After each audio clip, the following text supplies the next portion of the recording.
For tonight's meeting of the Oswego City School District Budget Workshop for April 13th, 2021, Kathleen Allen.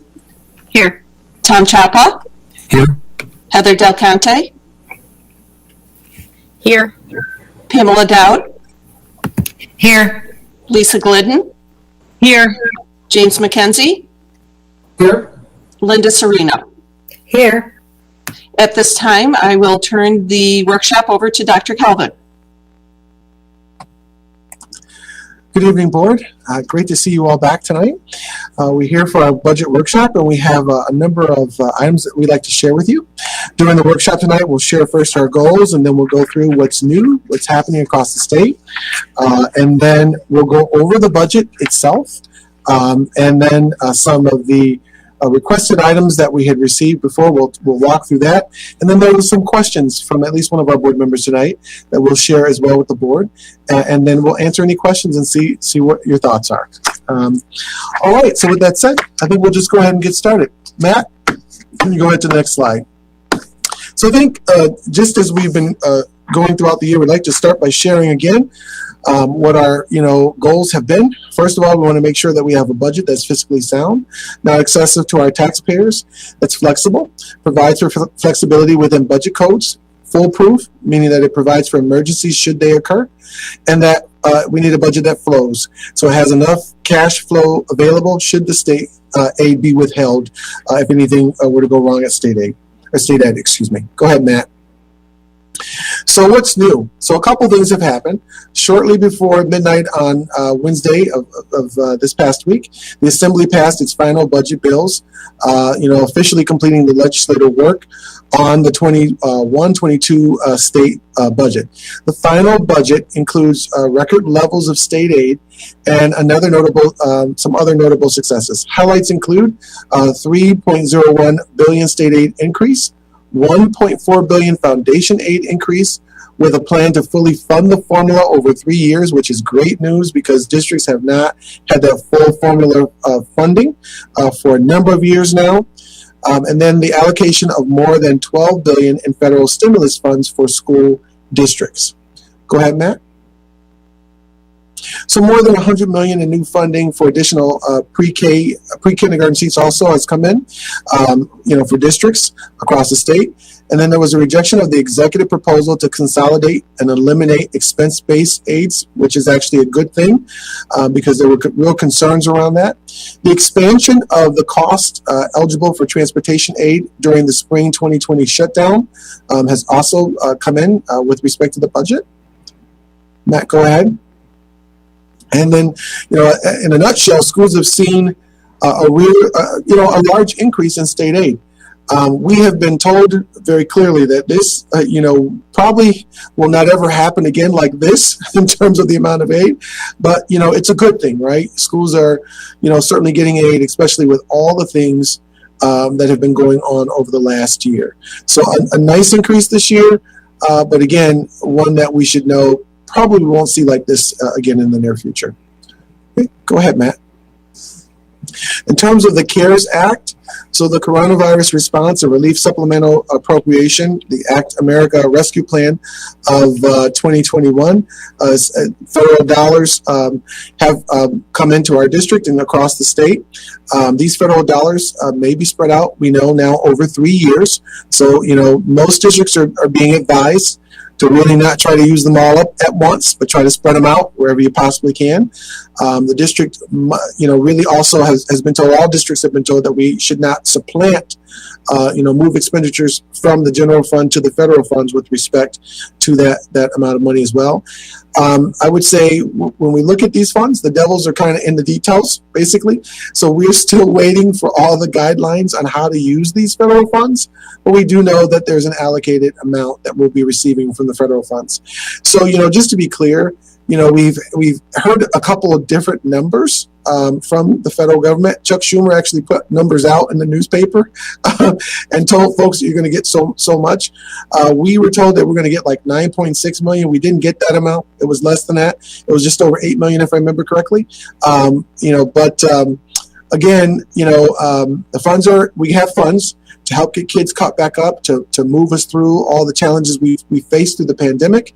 And it's a good thing, and we're certainly thankful for those funds that the federal, government has been providing. Okay, go ahead, Matt. So in terms of the CRRSA and the ESSER funds, we have 3.9 million.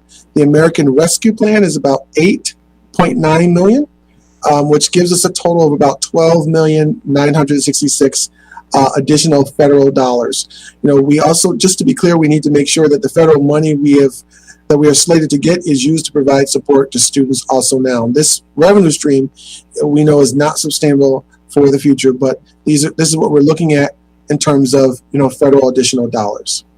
Okay, go ahead.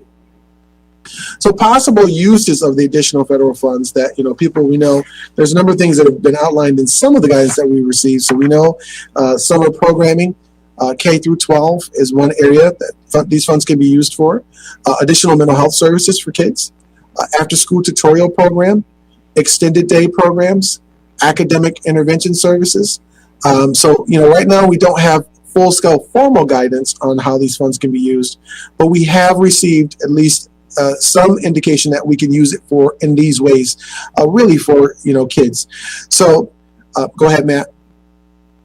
At the forefront of our decision making is really kids come first, right? So one of the things that we want to be clear on is that these federal funds are not meant to enrich any other adults who are here working for us. It's really for the kids, and it's about really making sure that districts are being made whole in these challenging times that we face as a result of the pandemic. So as we've been really working through our budget and we've been thinking about these funds, we really want to make sure that kids come first with respect to what we do. Okay. All right, go ahead, Matt. Okay, we're going to talk a little bit about state aid, foundation aid, all the way up to hardware and technology aid. Nancy, you want to go ahead?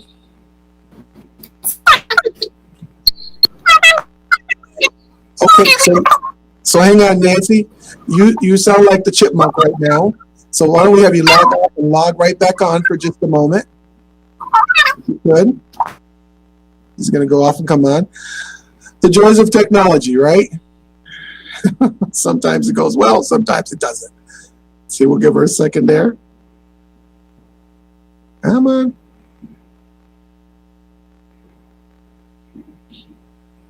There she goes. She's joining us now. Is that better? Much better. Thank you. Okay. You sound like Albert and the Chipmunks for a moment. I think it would have been a great presentation if I had done the whole thing like that. Okay. All right. So we'll talk now about state aid. Go ahead, Nancy. Okay. So this is an analysis of the budget, the foundation aid, and all of the state aid components that we had in the enacted state budget that just passed from what we received last year. So as you can see, foundation aid, we've received a 22% increase, or $4.2 million more. This is state aid that we hadn't been receiving in the past. In previous years' presentations, I've shown you that the district has been underfunded in foundation aid. Now we're starting to see that foundation aid come forward. Universal pre-K, we've received $718,000 more than last year, or 198% more. We are looking, I know that the state ed would like us to put in more full day pre-K programs. So that's money that we could use for that. And that's something that we'll look forward to analyzing in the future. Our BOCES aid is up $1.2 million. This is one of the aids that the governor wanted to consolidate. And it's up 28.5%. And that is a usage aid. So we get aid back on the dollars that are spent. High cost excess cost is down $107,958. That is for students in special ed students in a public setting. We did lose a student out of that population. Private excess cost is up just a little, $1,211, and that is for students in private placement. Hardware and technology aid is down $712. Next slide, Matt. Software, library, and textbook aid is down $9,101. Transportation aid is up in this budget, $357,371. And our building aid is down slightly, $317,910. And that is mainly because we had two capital projects, a window project and then another Excel project that had fallen off. So the aid falls off along with those projects. For the current year budget, there was a pandemic adjustment put in that was funded by the CARES Act. And as you can see, there is no longer an adjustment for the next year's budget. So that comes off, which shows that in total, we received $7.4 million more in state aid than we did last year. Nancy? Sure. I don't mean to interrupt you, but I think Jim's got a question before you get maybe ahead of his question. And the other thing is, anyone else's screen really delayed? That just mine? Okay. Go ahead, Jim. Thanks, Heather. If you can go back one slide, please. So is the fountain, and I'll give a blanket apology right now. I'm sorry for all the questions. I'm predicting, as somebody new to the budget process as a board member, I'll just say I'm sorry, I'm learning. The foundation aid, is there anything about that category that is cost restrictive in the way that you can only spend it on certain things? Or can we use it for basically any budget item we'd like? We can use that for any budget item we want. That's all purpose aid. Great, thank you. Because like when I look at universal pre-K, I get it. But there may be some of these things where it's like you can or you can't use them. So foundation aid is one we can do for anything. That's correct. Thank you. Great. Okay. Okay, so Nancy, just to interject, most of that BOCE stuff that was on the last, that's all. We get money back on those things, right? That's right. All of the BOCES programs are aidable.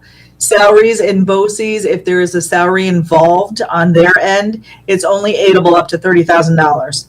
But what's the percentage of aidable when we are the programs and technology? What's the percentage that we get back? And we get it back next year, right? That's correct. So your aid, what you spend this year, your aid follows in the subsequent year.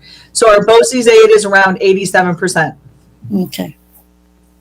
How do we show that when we're working through the budget? How do we show that that's come back into us? That comes in the revenue section as a refund of prior year expenditures. Thanks, Neil. You're welcome.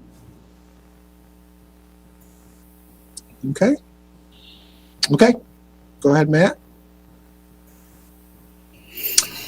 So in order to get the actual general fund cost, you have to back out the universal pre-K. So the net effect for the general fund increase in state aid over last year is $6.7 million. Next slide, Matt. So the levy, the current tax cap allowed us for a 4.99% tax levy increase. In the last presentation that we provided to the board, I believe on March 9th, we projected a levy increase of 1.135%, but the additional state aid has allowed us to keep the levy flat with no anticipated projected increase. So the budget was created with no tax levy increase for next year. Are there any questions on that? Okay, next slide, Matt. So here's our revenue. So property taxes, you can see there is no change from the current year to next year. Our pilot revenue is projected to increase $304,000. State aid is projected to increase $4.4 million, and that is over the budget. So in the previous slide, I showed you the increase that they had given us, but budget to budget, we're projecting it to increase $4.4 million. Other revenue is projected to go down that is rebates, that includes other revenue that we don't think will be coming in, mainly because we haven't been able to collect that because of COVID and the schools have not been open. So, and then for the current year, we used $837,000 from fund balance in order to balance the budget. So, over the dollar change from last year or the current year to next year, $3.3 million increase, or a 3.7% increase overall. Next slide, Matt. So our preliminary expenditures have to match our anticipated revenue. Salaries are projected to increase $1.6 million. Equipment. Nancy, can I stop you when we come to salaries? Is that for teachers, CSEA? That's for everyone. Right. All of the salaries for the whole entire district are lumped into the salary category. Right. Equipment is slated to go down $36,800. Contractual is going up $44,000. BOCES is slated to go up $278,000. Supplies, there's a slight dip in supplies, $16,467. Benefits are going to increase $1.1 million. I had sent out previously a document which showed the total breakdown of all the benefits. These include your health insurance, your dental insurance, our employee assistant program, among others. Right. Nancy, before we go on, can you just share the things that are in the salaries category so that people don't think that everybody's getting a 4.2% raise? Sure. There are a lot of things that are included in salaries. They may include your base salary, any longevities that you get for the time that you're in the district. It could include any stipend for your clubs, for your coaching, for any other thing that anyone's paid for. It could include stipends. The stipends for the clubs and the coaching, Right. and anything that someone gets paid for contractually is in that whole bucket of salaries. Right. So it's not just everyone's getting a 4.2% increase. It's that there are things in the salaries that are lumped into that number. Right. And we are in the midst of negotiating contracts right now. So we've taken a very conservative number, right? Depending on what we're seeing that are happening in those negotiations. Heather, I think you had a question?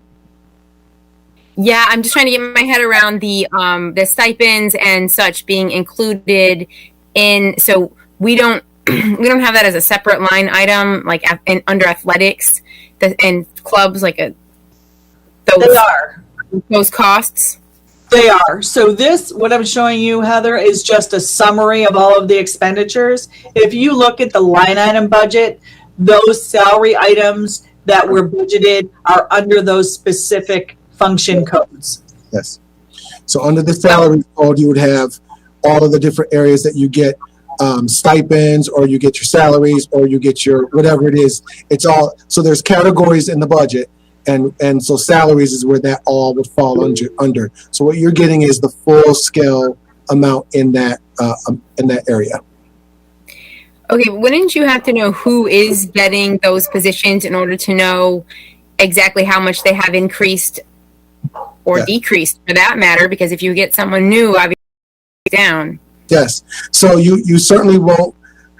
I don't know of any district that would know every single person that's going to go in certain areas, but you take your best guesstimate, right, when you're trying to pull together your budget based on what you've seen in the past, based on what you know is coming up. You do the very best that you possibly can with that, and that's where we're at this point in time. Yes. Okay. Did that help, Heather? It does, because I actually had that same question. It looked like a 4.2% increase in salary. No, there's a lot more included. Okay, Jim, do you have a question, sir? So would that also include any new positions? And if so, where would they be? So yes, it could include if we were going to be doing additional staffing for the district under there.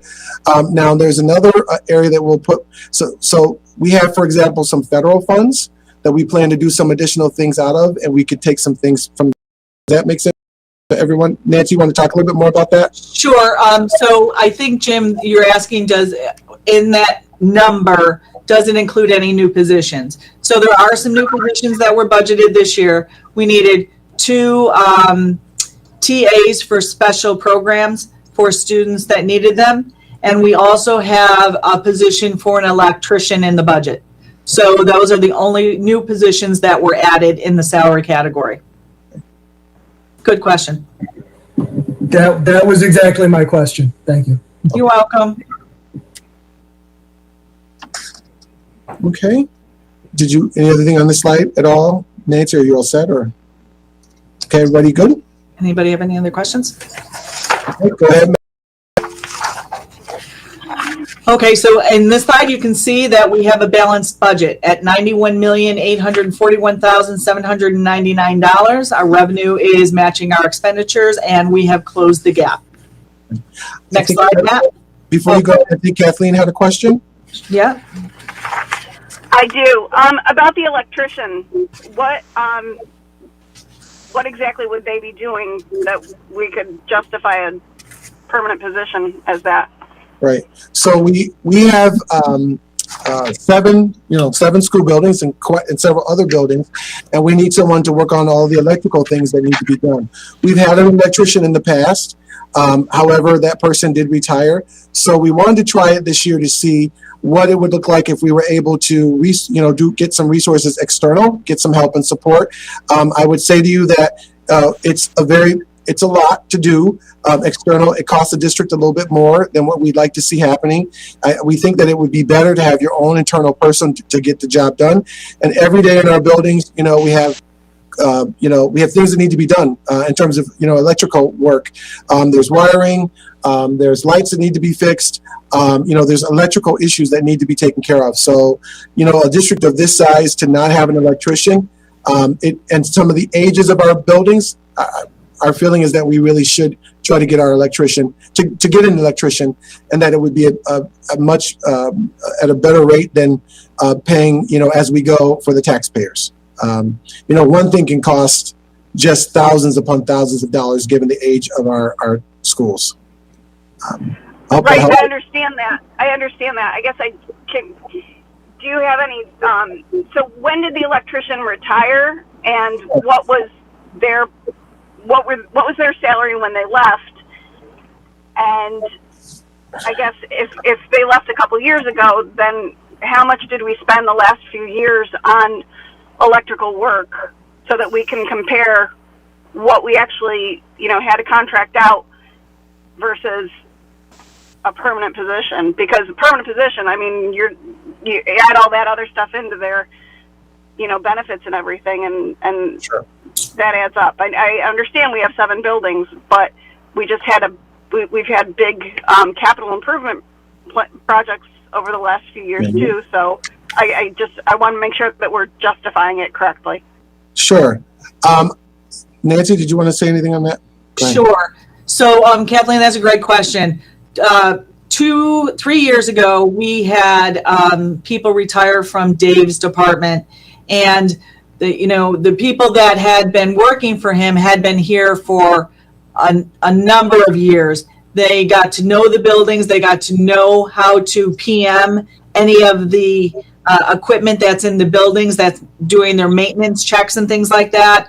And they had developed over time the expertise in order to deal with some of our trickier boilers and our other machinery that's in the buildings. We have had capital projects, that's correct, but we have not had a lot of them to replace some of the larger equipment that is in the buildings. So we really are losing the institutional knowledge of our buildings and the inner mechanical parts of them. And when I talked to Dave Crisafulli, he said that he has a lot of tickets. So what they do in facilities is they do tickets, the schools would say, okay, this isn't working and this isn't working. So they go and they fill out forms, and that goes to Dave's office, and he prioritizes those lists. At the last time I talked to him, there were like over 100 that were electrical in nature that he hasn't been able to do and his staff hasn't been able to complete. So these are the things that he would have to outsource to other outside contractors. I don't have the dollar value of what that would be. I could probably get that for you. But it is that some of our buildings are older and we don't have the expertise. 2 years ago, we did have an HVAC person leave, and we were able to get someone with those qualifications in the day.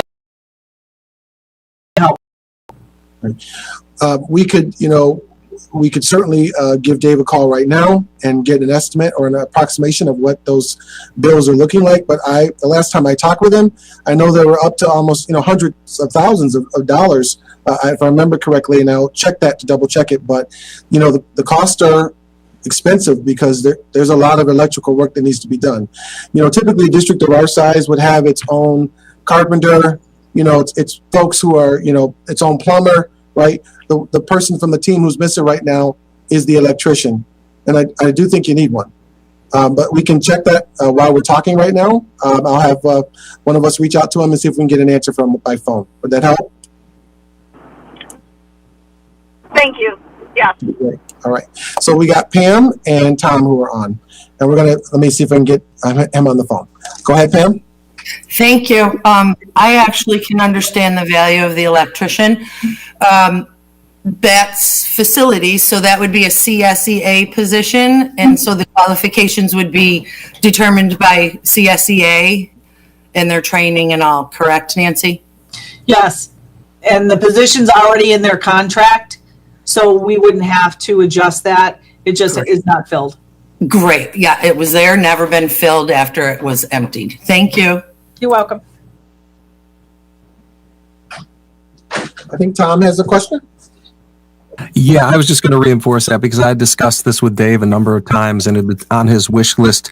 It was very important just for the economics of it, because an hourly electrician, subcontract or contracted, is substantial, and they add up very quickly. And he also noted that the person we had on before wore multiple hats and was also an electrician, so he was able to be utilized in other areas as well. So the value for that position was more than just as the electrician. I don't know if we'll still have that flexibility if we put out for just an electrician, but there was a lot of value in it. And Dave was talking about it from the economic standpoint and the amount of repairs that were needed throughout the district. But he'll probably speak to that. So.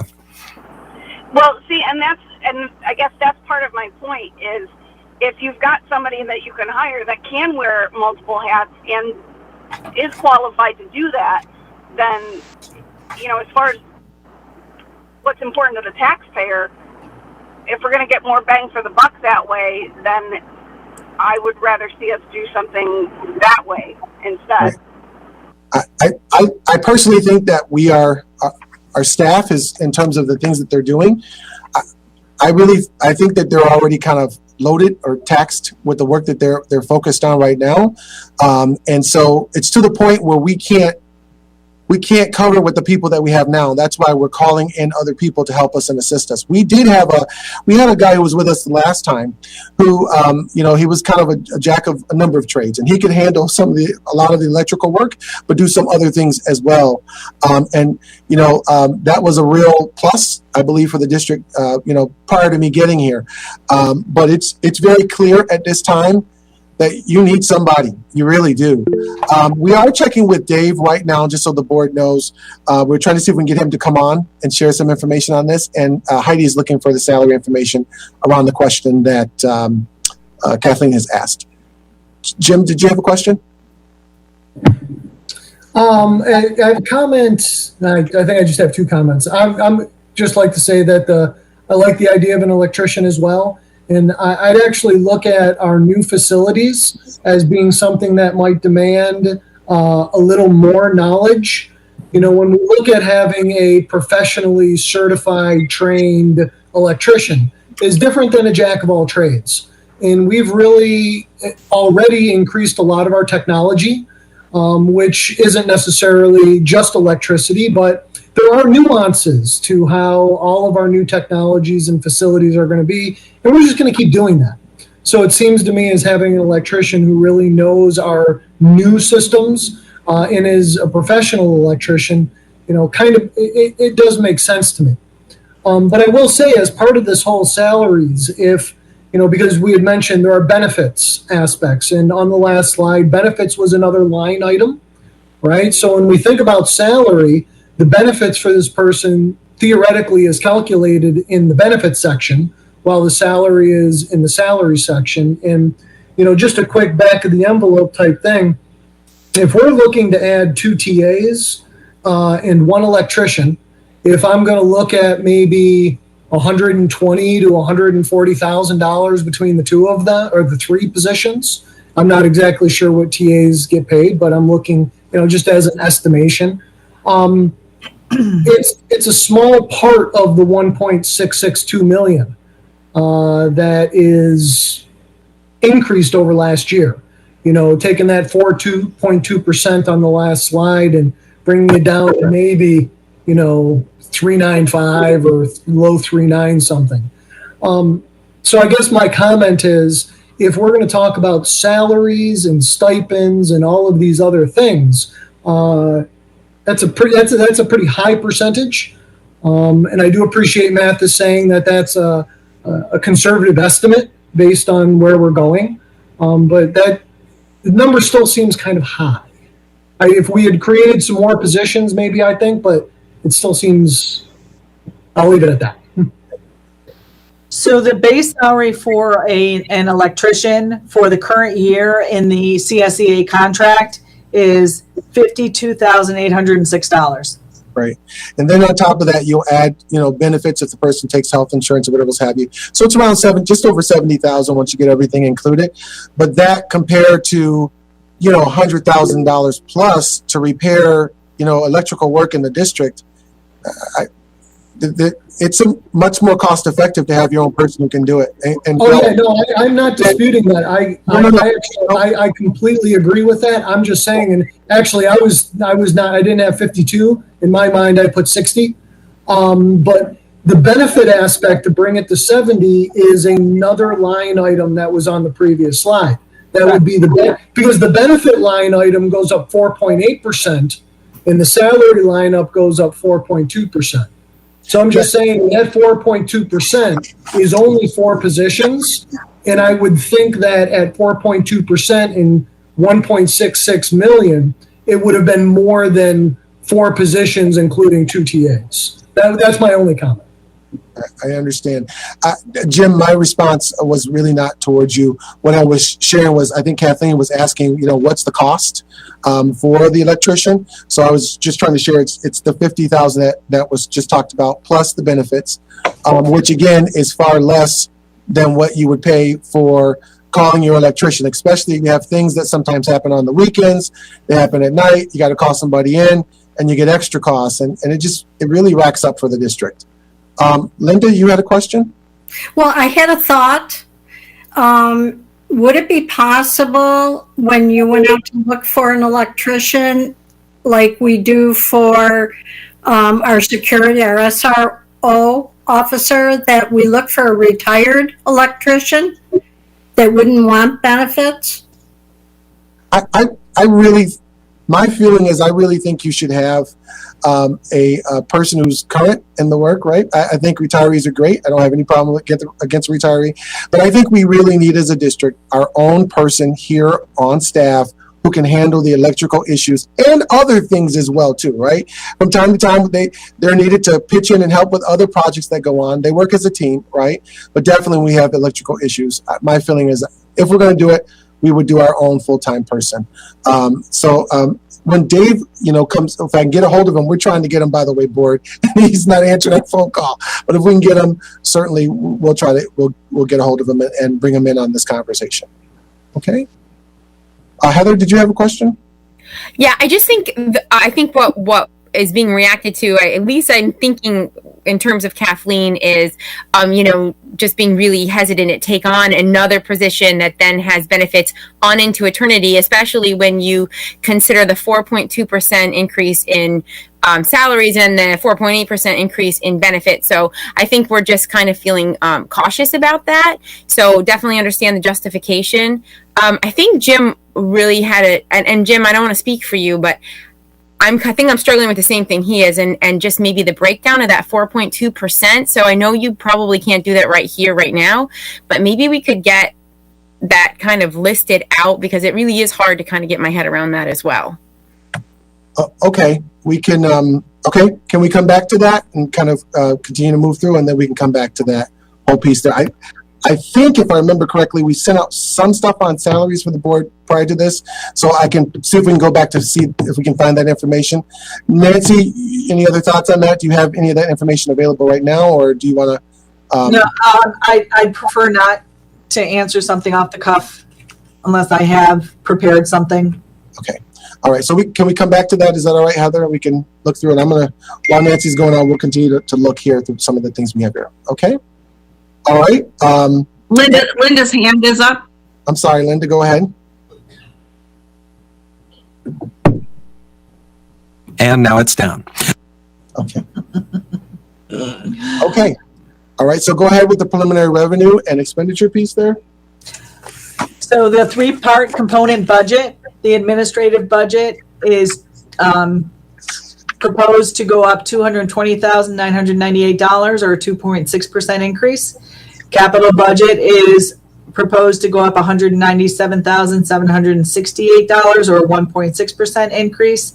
And the majority of our money is going where it should be, towards the programming and for the students. $2.9 million, or 4.3% increase. Overall, 3.7% increase in the budget. Next slide, Matt. So this is a chart of our tax rate. You can see in 16-17, our rate was $20.84 per thousand. 17-18, it went down to $20.46. It remained at that rate for 18-19. In 19-20, there was a decline to $20.19. And then in 2021, it went down to 17.91%, and we're leaving that flat for 21-22. Any questions on that side? Next slide, Matt. Dr. Calvin was going to go over this chart right here. Yes. So, board, in our last meeting, we talked about the wish list items, right? If you remember correctly, one of which included that electrician.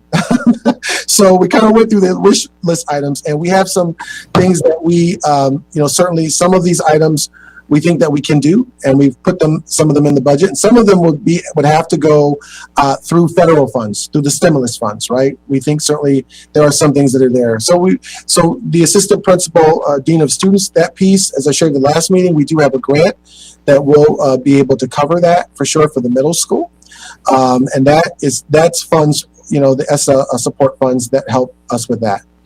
There was a request at the high school for, Farnham assistant counselor, assistance with respect to counseling. Maybe they want to increase some support there to get some extra counselors to help with some of the mental health needs, some of the, substance needs of some of the kids that we have there.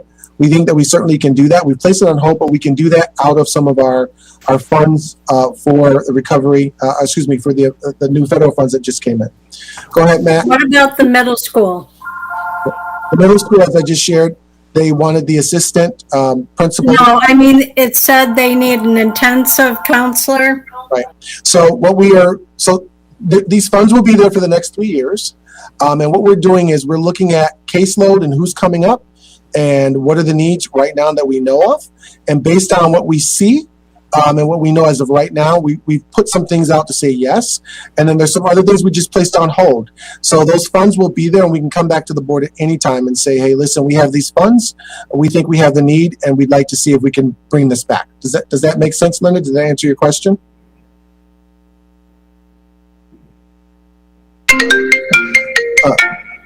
I'm sorry, but I think that this, oh, that's not him. We thought that was him. That was my robocall. Linda, did that answer your question? You're on mute there. You had started with the Oswego High School talking about their need for Farnham assistance and a social worker, and I was just referring back to the middle school's need of an intensive counselor with what they have. And if it's going to be students first, I would hope that, boy, there's a lot of needy kids. There are.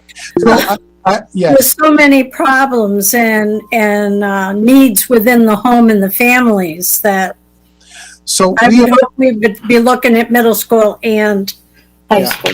So we're looking all across the entire district, right? So we have some asks that our principals have asked us for.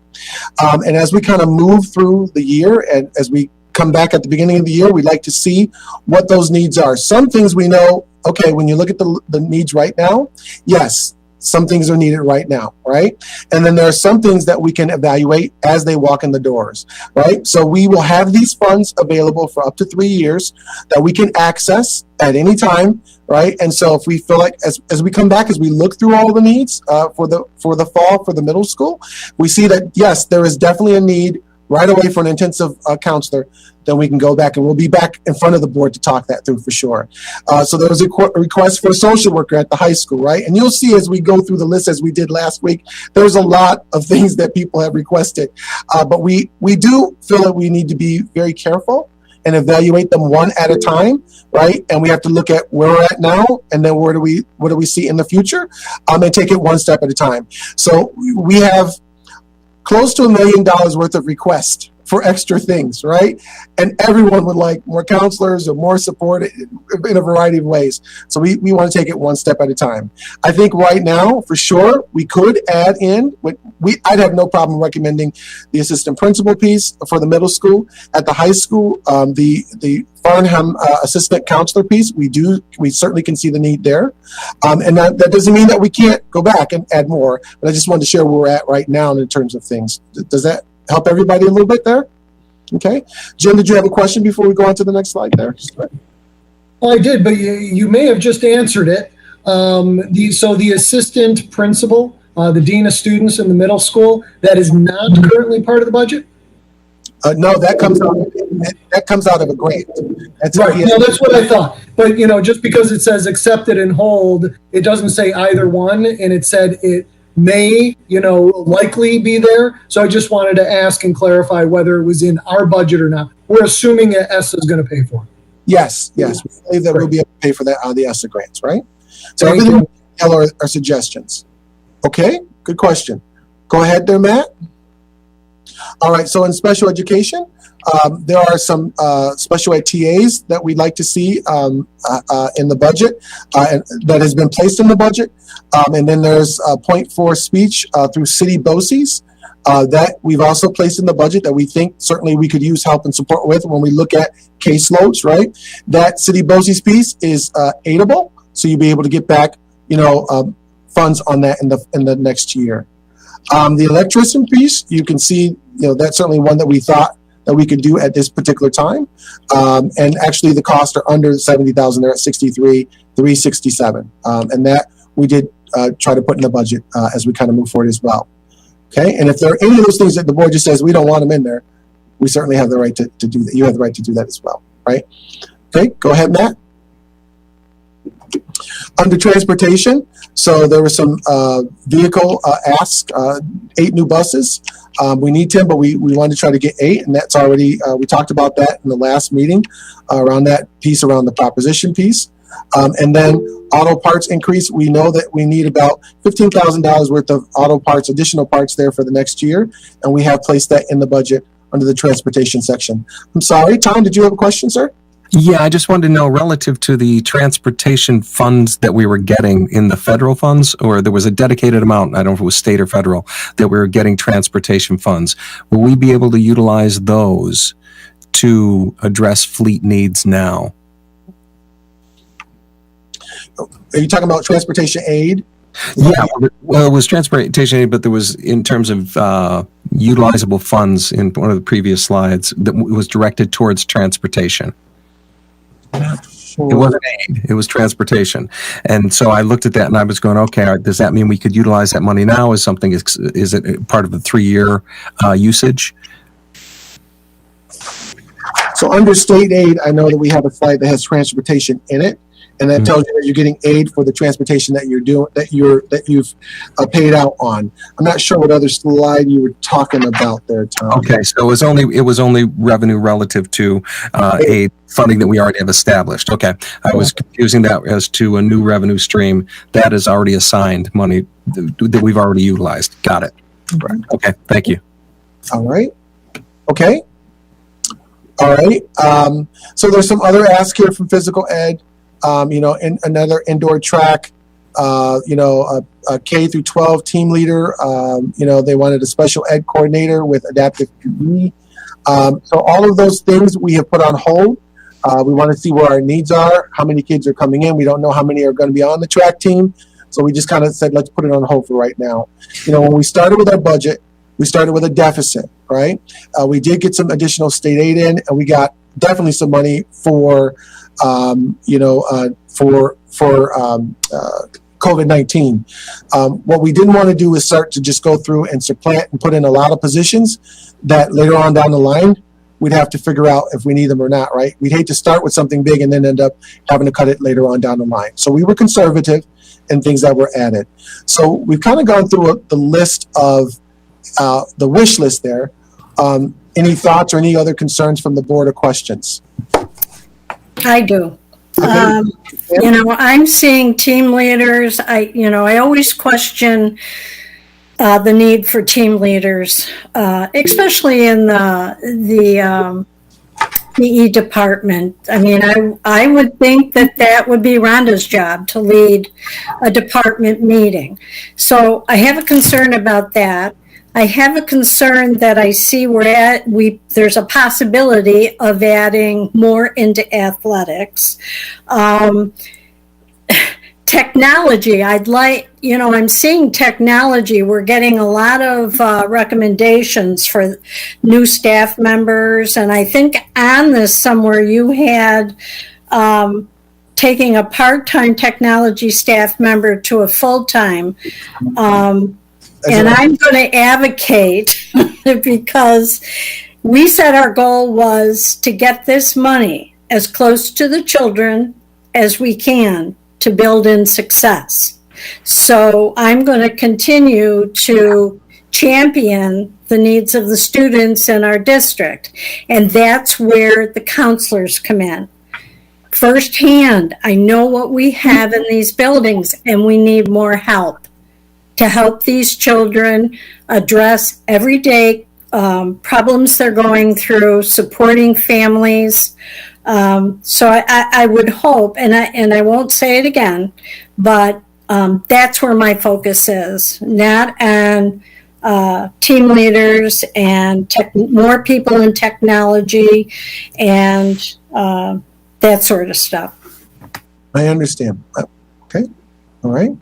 And I agree. I mean, we currently do have, counselors, we have social workers, we have mental health workers, we have drug counselors, and we have a lot of counselors, but can we use more? There's always a need for additional counselors. So I understand what you're saying, Linda, and I agree that we certainly want to make sure we strengthen the supports for our kiddos.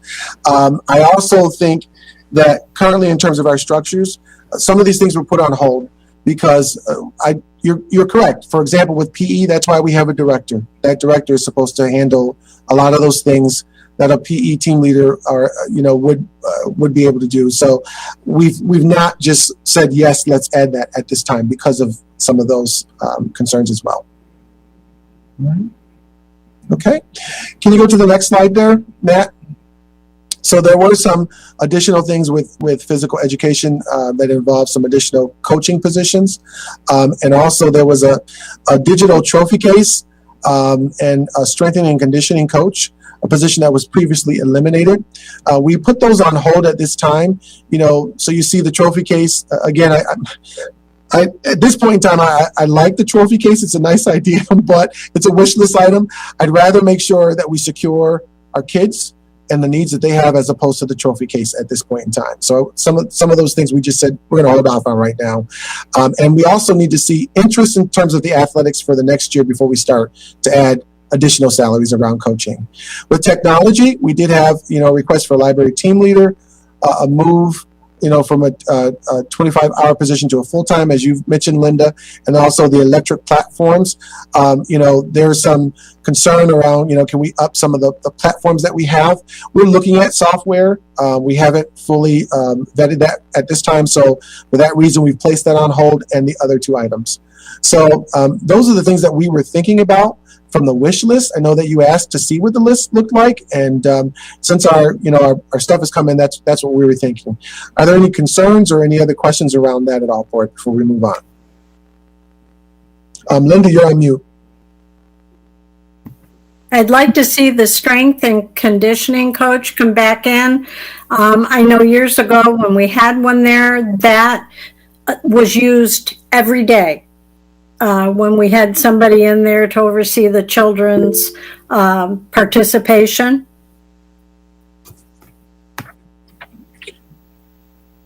Other board members' comments? Heather or anybody else? I guess my question is, so on hold means it's not in the budget, obviously. And I'm curious if you're on hold because of our current situation with not really knowing where we're going to be in terms of COVID and buildings and that kind of thing, or is there something else behind the reasoning for what was on hold and what doesn't? I think some of that is definitely the reason, and some of it I just think is a little bit extra right now, right? So when we first started this, we had a deficit, and everyone has a wish list and things that they'd like. We wanted to make sure the needs of the kids were taken into account first, what was necessary, right? Trying to balance the wants with the priorities, and some of these things we just felt like we could hold off on for right now, right? It was a bit much. I don't think we need a digital trophy case right now. I know I can understand it, but given the fact of COVID, we don't know yet where we're going in the next year, what's going to happen, right, with all the variants. We wanted to be careful and not overspend in areas that we could hold off on for right now, basically. So I guess my second follow-up question is I completely agree and understand the digital trophy case and the things that are like absolutely extra, but I am wondering if the TAs are actually extra or if we actually do need more hands on deck. And I really feel like those folks who work as TAs really it's a lot of value added. They're extra hands. They're more more people there to influence the children and to be a part of their lives. And I just feel like also they're very efficient relative to how much they cost. So I'm just curious what your feelings are about why holding back on more of the teaching assistant positions. Actually, we put those in. If you go back to that slide, please, Matt. Go back one more. Those two are in yellow. And you see the two special education TAs. We've actually placed those in the budget. We felt that those were... I saw the special education TAs, but there were TAs, teaching assistants for, I think, middle school that were on hold. No, the middle school one had the intensive needs counselor and the assistant principal dean. If you go back to that slide, Matt. I felt like there was a slide where there were TAs that were on hold. Linda, did you see it?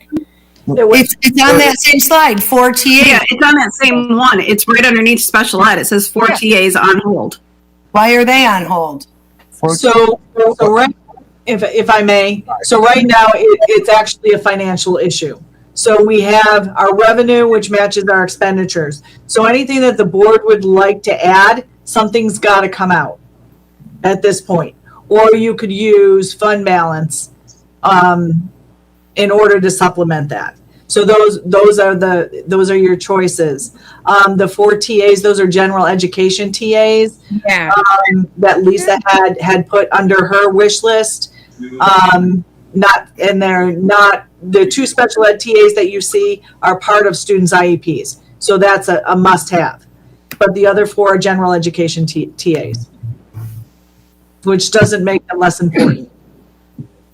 Nancy, That just doesn't make sense to me, because if the money that we're getting from the federal government is supposed to support student success, and the money's supposed to get as close to the students as we can, why, knowing our student population now, and possibly each year going forward for 3 years, we couldn't utilize that money to put more support in some of these classrooms that it's needed? Right, and as Dr. Calvin had said at the beginning of the presentation, Linda, we don't have all the guidance that we have from the federal government to tell us how we can utilize those funds yet. Okay, but I think that's what Heather's trying to say, and Kathleen, that if in fact they give us the go-ahead, it's, you know, I hope the excuse that we only have the fundings for, you know, possibly 3 years, that at least for 3 years we have extra hands, you know, in these difficult classrooms. So if the board would like to see more TAs, we could take them, you know, I believe that we'll be able to take them from the federal funds if that's what the board would like to see. I think, but we want to be careful because we're not supposed to supplant positions, right? But we just need to understand that once that's all said and done and that money goes away, we are responsible for picking that up and taking that cost on, right? So could we do it through the federal funds? We could. But can't your TAs be done after 3 years if we have no need for them? Well, you can eliminate staff at any time. Right. You can. Absolutely. So if the board would like to see that in, we can certainly circle that and put that in under federal funds. So that way you don't kind of pull it from your regular budget area. You can take it from federal funds and you could get the 4 TAs in there. Can we put them around the district? Can they support our kids? Absolutely. We could always use extra hands. We were trying to be conservative. And I go back to what I said at the beginning, right? So these funds are there for 3 years. You know, there are going to be other needs we think that will show up, right? When kids come back, we don't know how all of our kids are going to be when they come back hopefully at next year. And so needs are going to pop up. And so what we'd like to do is if we see that there are needs, our plan is to, you know, make sure we follow the guidance, but come back to the board and say, hey, listen, we've got some funds for 3 years.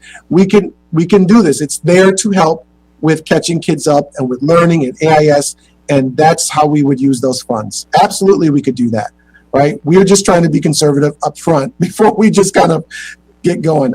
But if you feel as the board that you'd like to see that come out of those funds, you can share that with us tonight, and we can go from there for sure and make that happen. Does that help? Does that answer the question? I hope so. Yeah. Jim, did you have a question? And then I see Tom's hand up. Yeah, I just have a comment and then I have a few questions. So the one comment is that the idea that if we're going to take from one hand and put in one hand, we have to take from another hand. If we're going to stay revenue neutral, given the numbers we have right now, that we can't do anything different without taking away from something else. I think it's possible, as we discuss in this meeting, that there are places that we could take from. I think there are places that, you know, we could have less in a particular line or 2 items that could be used to do things like TAs. And I do believe that the more student-centered we are, the far better we are, just period with that. So the idea, you know, I've always grimaced at the idea that, well, if we're going to do that, something else is going to be taken away from. And I'm not sure that something else is substantive enough to make that much of a difference. I think we have areas, if you nip and tuck here and there, that you can do what we're talking about. So I'll leave that as a comment because I think it's going to come back later on in this discussion. And I don't want to harp on it yet. Going back to what Linda had talked about, being with the strength and weight conditioner, however it was said in the next slide. I just have a few questions on that. I know we have had at a time a position called an athletic trainer. Is this the same position? No. This is different. This is different. Okay, so we already have a position full-time that is entitled an athletic trainer, and we're looking to add another position that's specifically on strength and training. Okay, so those are two different positions. So I guess, and not necessarily for this, but I know we have another workshop and another meeting next week. So I'm wondering why that position was eliminated, the strength and training. It wasn't in last year's budget, and there was probably a reason. I'd be interested in finding that out. And the line item had $40,000. And my question would be, is that salary alone, or is that salary plus benefits? Okay. Again, not for now, but because I know we have future things. We'll try to answer it now. Nancy, you want to share about why it was eliminated several years ago? Was eliminated as part of the major budget cuts that we had, I believe, in the 15-16 budget. Okay, so that hasn't been, so it wasn't just cut. So when the last slide said not in last year's budget, it wasn't just not in last year's budget. It wasn't in the last three budgets. Correct. No, it was cut in previous budgets. And when you see values on here, those are values that were placed, just estimates placed by either Rhonda or Dave or whatever. So they're not necessarily the most accurate numbers. The most accurate numbers are already in the budget, if we've included that. Okay, so that does, we don't, so you're not saying it's salary or salary plus benefits, it's an estimate of the above. It's an estimate. Probably just an estimate of the salary. I would have to look at the CSEA contract to see what that position would be paying at this time. Gotcha. I'm just going to say for my 2 cents, we already have a full-time athletic director, athletic trainer, and it seems like that position kind of does this kind of thing. I mean, I don't know. I would maybe want to hear more from Rhonda or see a little bit more about the job descriptions, but it seems like with an athletic trainer, we kind of already have somebody in that position, so it being on hold makes a bit of sense to me without knowing more. Jim, that position for the athletic trainer, that position is also flexed. So because they work into the games at night, so it's not like they're here at 8 in the morning and then go work all day and into the games. So they really flex their schedule so that during the morning school time, they're not available for a strength and conditioning in the weight room. Yeah, but strength and conditioning, right? That seems to me as an extracurricular. At 8 o'clock in the morning, these kids are in class or in PE, and we're already paying those teachers to do that work. It seems to me we need a job description, Jim. Yeah. So just Heidi's on here. I'm going to ask if she would please, while we're talking, if she can look that information up about the difference of the trainer versus. Well, I can tell you from past experience, Sure, go ahead. when the weight room advisor was cut into 2016 in that budget, he would come in around 2 o'clock in the afternoon. So when kids were done with school, they would go into the weight room and he would give guidance in that. When that was cut, some of that responsibility to those kids being conditioned was passed on to the coaches, so that the coaches would come up with schedules for their kids, and it was working. The weight trainer, he was a fantastic guy. We hated to see him go. He would have been a phenomenal, he is a phenomenal phys ed teacher in another district now. But when we had those budget cuts, that's what his role was. It was completely different than the athletic trainer. The trainer does injuries, and when kids need to be wrapped, and they, that's what that trainer does. Injuries during games and whatnot. It's completely different than the person that was in the weight room doing that. But that was what I've seen in the past from the time we did cut that, is some of these coaches did step up and say, okay, this team is going to use the weight room. And, these kids would show up to the weight room at 6 o'clock in the morning and work out before school, so that they did have a program. Was it easier for the coaches to have the weight room guy there? Sure it was, because then they didn't have to do that. But that was part of what happened when that cut occurred. All right. I see Tom, and I believe Lisa has her hand up as well. And Linda, I think, has her hand up also. No, Linda. So Tom and then Lisa. Yeah, I just had a question. Mathis, do we have any sense or ballpark idea when the federal guidelines may come down? And the only reason I say that is because we're trying to make decisions when we really don't know what we're going to be able to allocate that money for. So I was just curious as when we might be getting that. I hope soon. I really hope very soon. I had hoped to receive that, a week or so ago, and we didn't get it. So I hope very soon, within the next, I don't know, I would say within the next 30 days. It's hard to know. So we've gotten some, just very broad guidance, and that's told us thus far, you can use it on remediation programs, catch-up kind of supports, but they have not yet given a lot of that information out. So we hope pretty soon. I would say probably within the next 30 days. Yeah, because I think that would lead to a larger discussion that we would need to have relative to utilizing those funds exactly for that, for playing catch up, and as opposed to we're looking here and thinking budgetary for the next year, but what's directly in front of us, how do we get these kids caught up for the effects of COVID, and what do we establish in a comprehensive plan for this summer to utilize those funds there. So I kind of like to keep them off my mind and not think of them relative to this budget until we have a more exact idea of what we can utilize them for. Okay. Before Lisa goes, you know what? Lisa, why don't you go ahead with your question, and then Heidi does have some information. She's just pulled up information around the positions, the differences there with the job description. Go ahead, Lisa. Yeah, I was just going to say, Kathleen, thank you for that history, and Tom, that's a good point as well. I guess my point would be, and probably I should have gone after Heidi, but the question about like the strengthening and conditioning, whether that at 2:00 after school is open to all students, or is it only for student athletes? Because I think that also, is something that we need to take into account, like the opportunities to get all students more active in after school sports. But go ahead, Heidi. I'm sure you can answer it now. Sure, of course. So our strength and conditioning specialist job description, I'm just going to give you a brief summary of the pieces. They provide a safe environment for student athletes.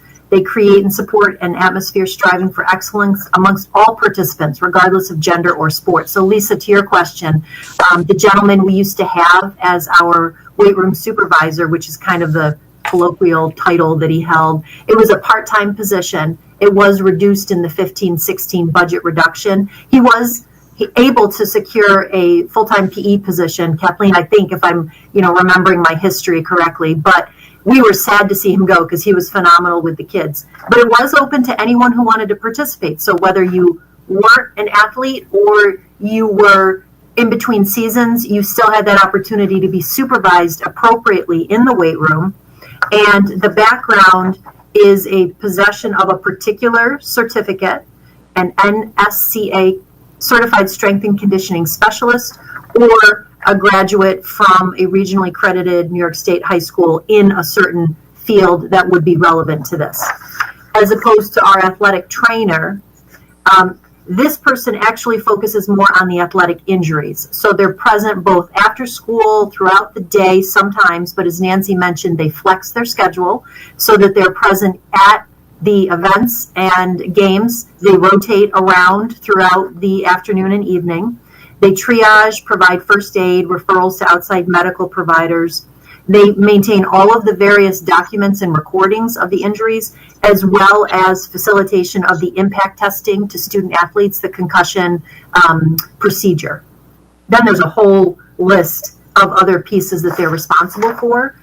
And these folks are graduates with a bachelor's degree or higher in PE and a special certificate that's related to athletic training, or a bachelor's degree and 1,800 hours under the direct supervision of an athletic trainer, certified trainer. And so it's those combinations. So Jim, I understand your question about is it not the same type of position, but it really is two separate jobs that function within the athletic department. Hopefully that provided you enough information and background. Yeah, great, thank you. Okay. All right, Pam, did you have a question? I think I see Lisa's hand up as well again. Thank you. So Heidi, that position was part-time before it was eliminated then, you said? Yes, that's my recollection, which is why the salary is on the lower end. Because Correct. the person would come in at 2 or so and stay through, let's say 5 or 6, that kind of covered the after school hours. Mhm. So they either provided a spot for our student athletes to go, like we had to kind of creatively come up with sports study halls because they no longer had that option to go directly to the weight room and work out. And then it would wrap up around 5 or 6. So he might have been 4 hours a day, let's say 20 to 25 hours a week, roughly. So as a part-time, there's no benefits attached to that then, correct? If you get to 30 hours, there are benefits provided. 20 hours, you are provided some time allocation. So there's, kind of Right. a step. Not like health, Correct. maybe a holiday like the rest of the district would get or something. Correct. But not Under 30 hours, right? They don't carry the benefits. Okay, thank you. welcome. I'm just going to jump back up into those 4 TAs that were on hold that Linda had talked about. They're full-time also positions. Have we given thought to using them? Can we reduce them to a part-time where then the benefits don't add, the benefit line doesn't increase then? Is that ever, just a thought to ponder? Can you do that? Yes, we can. You can do part-time. I personally, my thought is that I'd like to see, what numbers look like as we come into the next year, see what the needs are, and then we'd have a better handle on what's actually needed as opposed to just putting whatever out there, right? Right now, could we use them? We could always use them, right? We can always use the TAs. Right now, the ones that we're recommending are the ones that we see that we could definitely use at this point in time.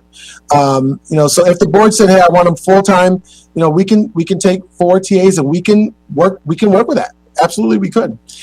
We could also do part time if that's what the board would like as well. In terms of what I see in this role right now across the district, I think what I'm recommending is at this point in time to start with the 2 special ed TAs, right, and the 0.4 speech through city BOCES. Now, again, as we start to work over the summer and see what the needs are with kids coming in and that school year, we plan to be coming back to the board and saying, "Hey, listen, we've got these extra funds. We need this, and that." We do plan to come back and ask you for additional things. So that's my thought. I hope that helps. Hi, Kathleen, go ahead. Okay, I guess just my thoughts on this is, I appreciate Linda's bringing up thinking outside the box, like, about hiring retired electrician, if that was a possibility. I think that's fantastic. I think we need to do more stuff like that where we are thinking outside of the box instead of just plunking down saying, okay, for the next 20 years, we're going to hire an electrician starting at $63,000 and be responsible for that when, because you're saying, in one hand, you're saying that, you were trying to be conservative with this, but then I see that without really any justification for it. And we're saying we want to keep the money with the kids, yet the electrician isn't with the kids. And again, it's, I don't see any numbers for that to justify it to me. I guess that's kind of frustrating to me right now, is looking at that. And I agree with Linda with what she was saying, looking at those, and they were on hold, and I appreciate that. But, about like the PE team leader should be under the AD. Absolutely. Because overall, looking at this budget and our increases, when we're looking at a 4.2% just on salaries alone, I don't know how we can sustain this in this community like this forever. And that's why I'm questioning this position. And that's why absolutely Linda should question, the team leaders, and why can't somebody else just do that part of it and whatnot. I don't know how we can sustain this. Every year the budget goes up by $2 or $3 million.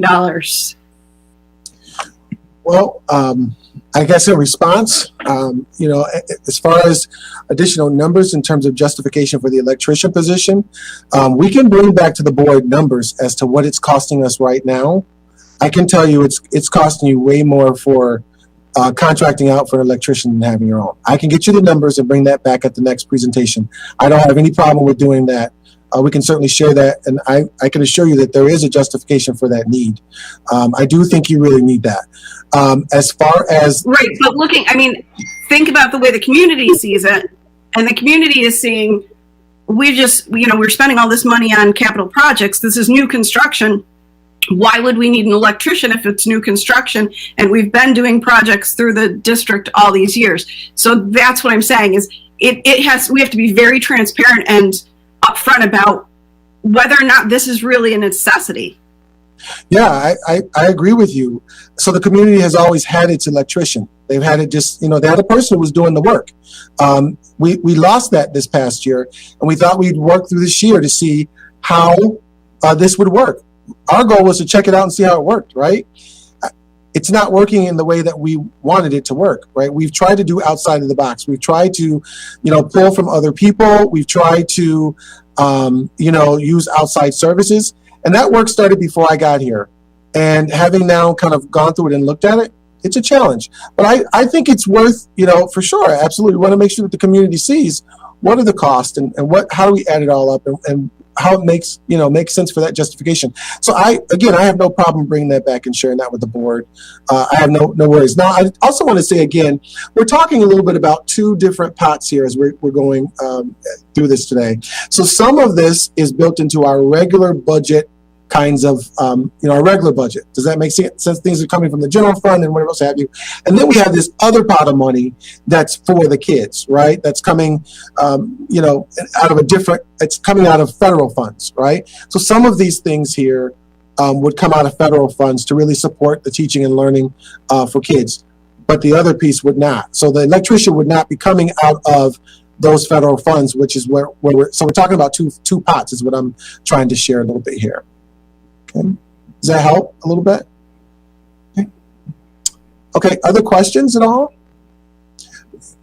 So what I've heard from the board tonight is that there's some interest in at least the 4 TA positions. We talked a little bit about the middle school counselor piece that was there, and then we talked a little bit about the electrician piece as well too. What's your thoughts? How are we feeling about the 4 TAs? Are you feeling like you want us to put that in terms of things that we'll do this year, or is that something you'd like for us to just hold off on? And my recommendation was that we kind of hold off and see where our needs are at the beginning. But if the board like to see something different, I just want to make sure so we can put that together for our next presentation. Tom and Lisa and Heather. I think Lisa was up before me. Go ahead, please. I think it makes sense to me to hold on to see over the summer what the needs are going to be before we hire additional TAs. And I say that because I know this year we're down students. I can't remember the total number off the top of my head, but I think maybe our needs from year to year, like even from where we were in 2015, 2016, I think we're down in students. So, maybe we need to see who actually is going to be coming back over the summer. Because I want to say we're down 200 students, but I could be conflating other things. So I guess it makes sense for me to hold off on that, on putting them in right now until we know actually how many, what our needs are going to be over the summer. Yeah. Okay. I think Heather, your hand was up, and Tom, you're on mute, sir. Yeah. So I just wanted to, I go along and with what Lisa just said, wait until we see what our actual needs are going to be. It doesn't hurt for us to look at this more closely and find out at the budget where we might take it from if we need to and want to walk down that road, because I do think child-centered and being student first, that should be our priority, but also then looking at the federal funds once we have more information. So I think basically I feel the same way. Let's just wait a little till we get a little more data and anticipate that that's our focus and we would like to do it, but then let's see where those funds are going to come from as we move forward. Absolutely. Heather, and then I see Jim. Yeah, I can appreciate that approach. I will say, even if we were down students, we are up in need. Before COVID, we had teachers who were just so stressed. They had, kids throwing chairs in their room and kids who have like a lot of just real substantive issues. And so, having those extra hands, I can guarantee you we will need it. I'm okay waiting and then seeing, but I do think that the long term is going to involve budgeting for the long haul for these kinds of positions. That's great. I agree with everything everybody said. My comments were just bringing us back to that we need to keep this money close to the classroom and to the children. Not that I think we should add it right at this moment, but that it should be something that we're very vigilant about. And I agree with you, Heather, that even if we're down 200 students, the students we're dealing with today have various needs. And some of them have very difficult needs. So yeah, I agree. I totally agree that we. Okay. Jim? So I guess my couple thoughts are these 4 TAs that we have listed on this slide at least deal with special ed. And while that's what they're asking for, I'm also thinking that regular ed may also be in need of TAs. So whether we call it a TA for special ed or a TA for regular ed, I think that need is there. I am a big proponent, based on the literature and the science that I've read, that smaller classes, more teachers per student matters. There is conflicting data out there, I know, but at least some of the data that talks about the biggest studies talk about the greatest impacts being in lower socioeconomic, racially diverse populations. And we definitely fit in that SES category. So I do think that extra people in the classroom can be helpful. So that's the one comment. My other comment is trying to look at how things are budgeted.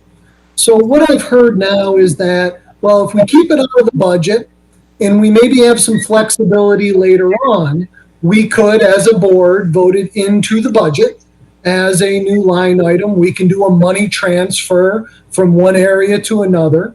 Well, actually, no. Nancy's shaking her head. You can't do that. No, Jim. So once the board approves the budget and the budget goes to vote, that budget total, the $91 million, you cannot exceed that number. Oh, okay. No, that's not what I'm talking about. Oh, okay. No, what I'm talking about is that if we decided that we wanted more TAs, we could find another line item where we thought that there was the ability to adjust money from.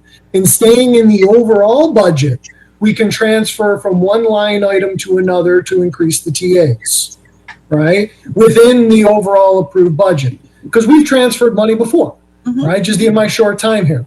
So I guess the idea here, as I was going to try to get to, the idea that if we think it's necessary later, we'll transfer the money, makes us right now think we're going to look at it later and do that if needed. But another way to look at it is budgeting now, showing it as a priority. And if over the summer we decided it was not necessary, then you could reappropriate that money into a different line item that you needed, right? So I guess it's kind of the idea of, do you budget it in now and don't use it if unnecessary? Or do you leave it out of the budget now but reallocate if necessary, right? There are two different ways to think about it. And I guess my point about it is, if it's not in a budget from the beginning, I think it would have more of a likelihood to be forgotten about later. No. If it's in a budget item now, you know it's there now. The only way to get rid of it is to decide you don't need it. So, and again, being new to budgets, this may be a simplistic way of looking at it, but if we can say right now that we can, we'll put it on hold, but we'll transfer it and create it later, The exact opposite could happen if we budget it now and don't need it later. I can understand and respect your perspective, Jim. I can. So that's really up to the board. If the board comes back and says, no, we want to put it in our budget now, then certainly we will figure out what line to pull from and put it in there now. I think certainly that's up to the board. So we have that as an opportunity, or you can just take it from the extra money that's coming in that we know is federal money that's geared for this, right? So in terms of keeping up with it as a priority, right? So as much as the board would like to come in and get a report on where we're at with this or what do we need to do, we can do that. You can have conversations monthly, bi-monthly, throughout the year, however you want to know in terms of that priority, whether it comes out of the regular budget or come out of the whether it comes out of the regular budget or comes out of the extra funds, the federal funds, we can keep it a priority. However, it doesn't matter what fund it comes from. We can keep it on the agenda with the board to discuss and talk about as much as you'd like, right? I don't think you have to put it into your actual budget to make it a priority for the board. You can talk about it and discuss it however you want to, as many times as you want. We can continue to discuss that. That's just my response to what you said. So I see Pam, Heather, and Lisa. Thank you. I'm going to piggyback with Heather. The need is there. The need has been there. The need for TAs in our buildings. We've always needed more TAs for the last 12 years that I've been in the buildings. There's never been a year that we couldn't use more TAs.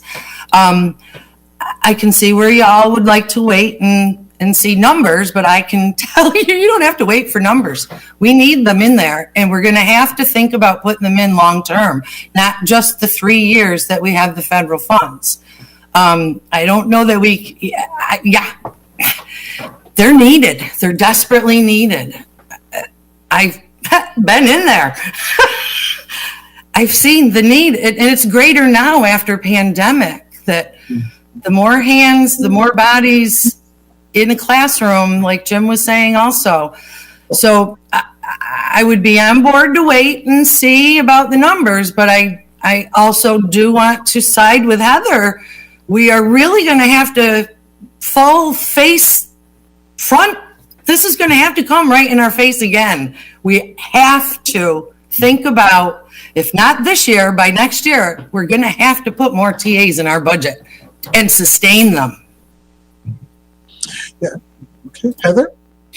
Yeah, I definitely agree with Pam, and I also agree with Jim. That's how I would approach this. This is the first time ever in any budget season, in any venue I've ever been in, where you have your budget and then a couple of $1 million on the side as a, to lean on in case you need something.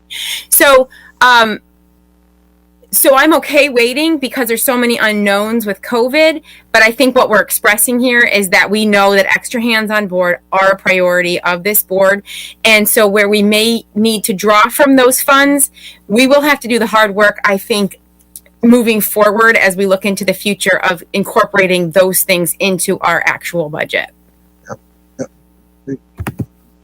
Lisa, did you have something else I think you wanted to share? Or? No, it's okay. I'm good. All right. And so I guess in terms of consensus, is the board okay with holding off but coming back again? I think one of the things I'd like to see for sure is, well, a couple of things. One, outcomes before this year is out to see where kids are, right? I'd like to see, how grades come in, see what the principals see at the end of the year, and that will help us to plan for the next school year. Does that make sense with everybody, right? So using that data to help drive some of those decisions. And then I would expect that we'll be back with you July, August, and we can certainly have this conversation again about TAs if that's okay with the board. Would that be all right with you all? So do we have consensus we can just hold on those four for right now, but with the caveat that we're coming back to talk about it, right? Is that okay? And how about the counselor piece? Do we want to also think the same way around that as well? That, I guess we would need to look at caseloads. We need to look at how many kids come back with what I'm expecting that we're going to have some kids that are going to have some needs, right? So I am expecting that you'll hear me come back with saying, hey, there's some things we need, whether it's a reading teacher or AIS or tutorial support. There's a number of things that I think we're going to need. I don't know yet until we kind of get through this year, see what's happened over the summer, right? How many kids come to our summer program? All of those things will help us to decide for the next year what's going to be in place. Again, I think Heather hit it right on the head, right? We haven't had a time. I don't know if we've ever had a time across state where you got this extra pile of money that you could really tap into at any time over at least a 3-year period, right? And put some supports in place for kids like right away, at least, in the interim. That's awesome. So is it on my mind? It is. I'm just trying to take it one step at a time and work through it. But I do think we're going to need more. I think as a district, also as a whole, there are a number of things that we need more for our kids. TAs, there's some other things as well that we can see that certainly we're going to need support with. So, okay, I think Jim had a question. Jim?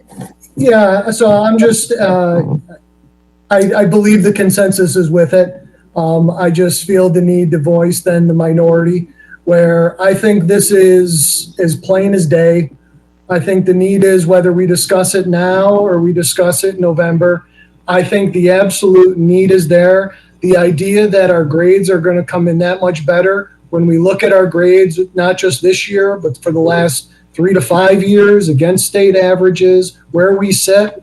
This is not something that is going to be any different now than it is later. So I'm not sure why to kick the can. But again, that's fine. I'm comfortable being in the minority. It happens often sometimes, but I did want to say that I don't see how this conversation is going to be any different. I think we're going to, I'll just say it.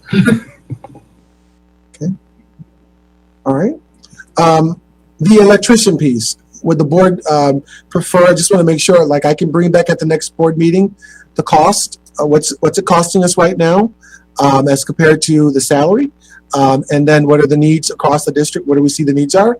And then maybe what we can do is we can bring back a budget that has the electrician in and one without. Does that make sense? And then the board can decide what its final thoughts are on that. Would that be okay? All right. So we can do that. Okay. Was there any other thing that the board saw from that list that it wanted to share with me or have us think through? Heather, go ahead. I'm sorry. Yeah, I just want to comment on Jim's comment because I don't think you are in the minority at all, Jim. I think we all agree. I think the concept is, when we actually dig in and decide what needs to go so we can accommodate the need. But I think that what Mathis is saying or Dr. Calvin is saying is that the need is probably greater than 4 TAs. It's probably counselors, it's probably a lot of things. So let's look at that package and because we're going to have to, over the next year, we have this money, which is fantastic, but over the next year, we're going to have to really dig in and see what goes so that we can accommodate this need in a sustainable budget. Right. Okay, but I got to piggyback on that, Heather, and I understand that, but the idea that if it's even more than 4 TAs and we're discussing it in November, we should be hiring those people to be starting on the first day of school so that we start the first day of school as strong as possible. And then we hire more if necessary. And I'm not looking to bloat a budget with personnel. Trust me, if we hear my conversations with anybody, I try to be as fiscally responsible as possible.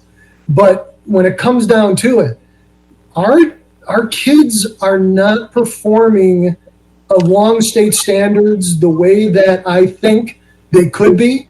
And I think they need more adults in classrooms to help with that. So if the idea is 4 is not even enough, then we should have the 4 for day 1 and talk in November about how many more. So, I think that's the concept because I think Dr. Calvin said we'd be back here in early, summer, deciding who we hire for September. But that by then we'll have the guidelines for the federal monies. And but what I'm saying to you is absolutely 100%. We're going to have to do the hard work of budgeting these folks as opposed to just using the money as a Band-Aid. Right. Okay. Yeah. And then, sorry, then I had my dates a little bit off. The idea of November is what I had in my mind. So if we're dealing with this over the summer again, we'll be here. We're working all summer. That's good. Will be. And yeah, when we come back package wise, I mean, so we're talking about 4 TAs, right? We need to kind of see what the needs are. We may need additional reading teachers, right? We might need a math specialist to help us, right? We may need a counselor, a specialist, to go out and just kind of say we need 4 TAs right now. I think we need to kind of look comprehensively at the issue, and that's going to take us a little time. And we need to see where the year ends off. What do we think the needs are as we do summer programming, and then come back and say to the board, okay, we got this federal funds. Here's what we need. Do I think it'll be more than 4 TAs? I do, right?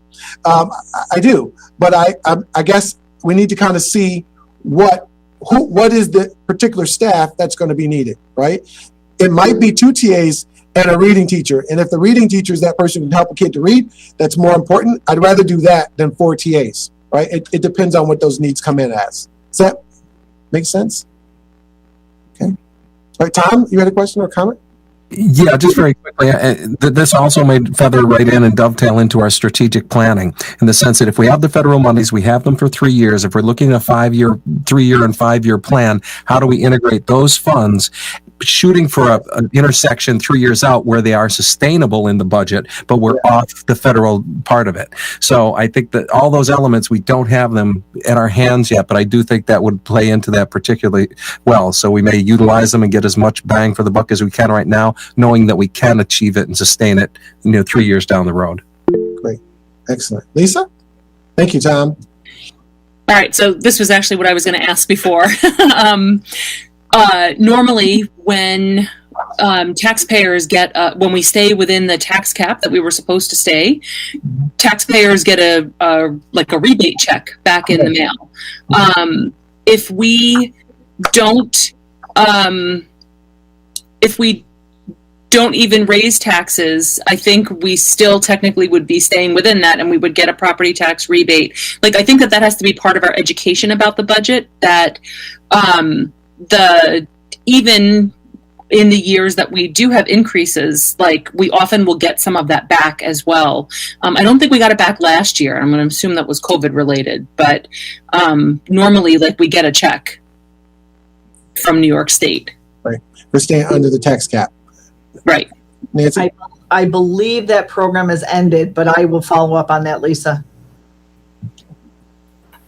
I thought it ended too, Nancy, and it was prior to last year. I thought it did end. Okay. Okay. Are we all set to move on to the next set of slides? Okay, go ahead, Matt. Keep going there. All right. Go ahead, Matt. So we had some questions with some answers that we wanted to share. Jim did reach out with some questions and we wanted to share answers with the board. So the first question that came to us from Jim was, we have the ability to budget up to a 4% cushion outside the normal line items in case the unforeseen happens. And I believe we always do that. The answer or response to that is that the retained portion of the unreserved fund balance is called the unappropriated fund balance, and it is limited, by the real property tax law to the amount to equal to 4% of the upcoming year's budget. The legally retained unappropriated fund balance provides cash flow and could be available to meet unanticipated ordinary contingent expenditures without voter approval. This fund balance may also be appropriated with voter approval for unanticipated non-contingent expenditures or the funding of certain reserve funds. Nancy, you want to add any comments to that at all? You're on mute, Nancy. We have kept our 4% in there. If we go below 4%, that is an indication that we could be fiscally unsustainable. Also, the state comptroller frowns on going below the 4%. So, and it's not something that we budget for. It is just part of the money that we have on hand for a rainy day if we need it. Okay. All right. So if I can ask, so this isn't part of any line item, correct? It is not.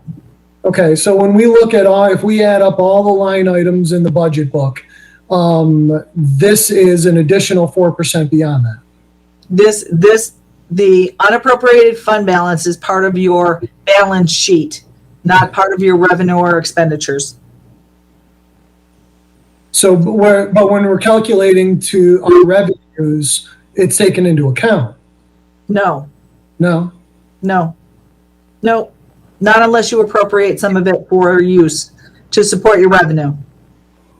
Okay. So- I guess how do we if it's our rainy day fund? How do we fund it?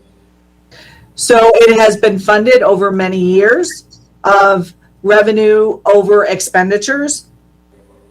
And there was a fund balance when I came, and we have continued to sustain that 4% cushion for the unappropriated fund balance.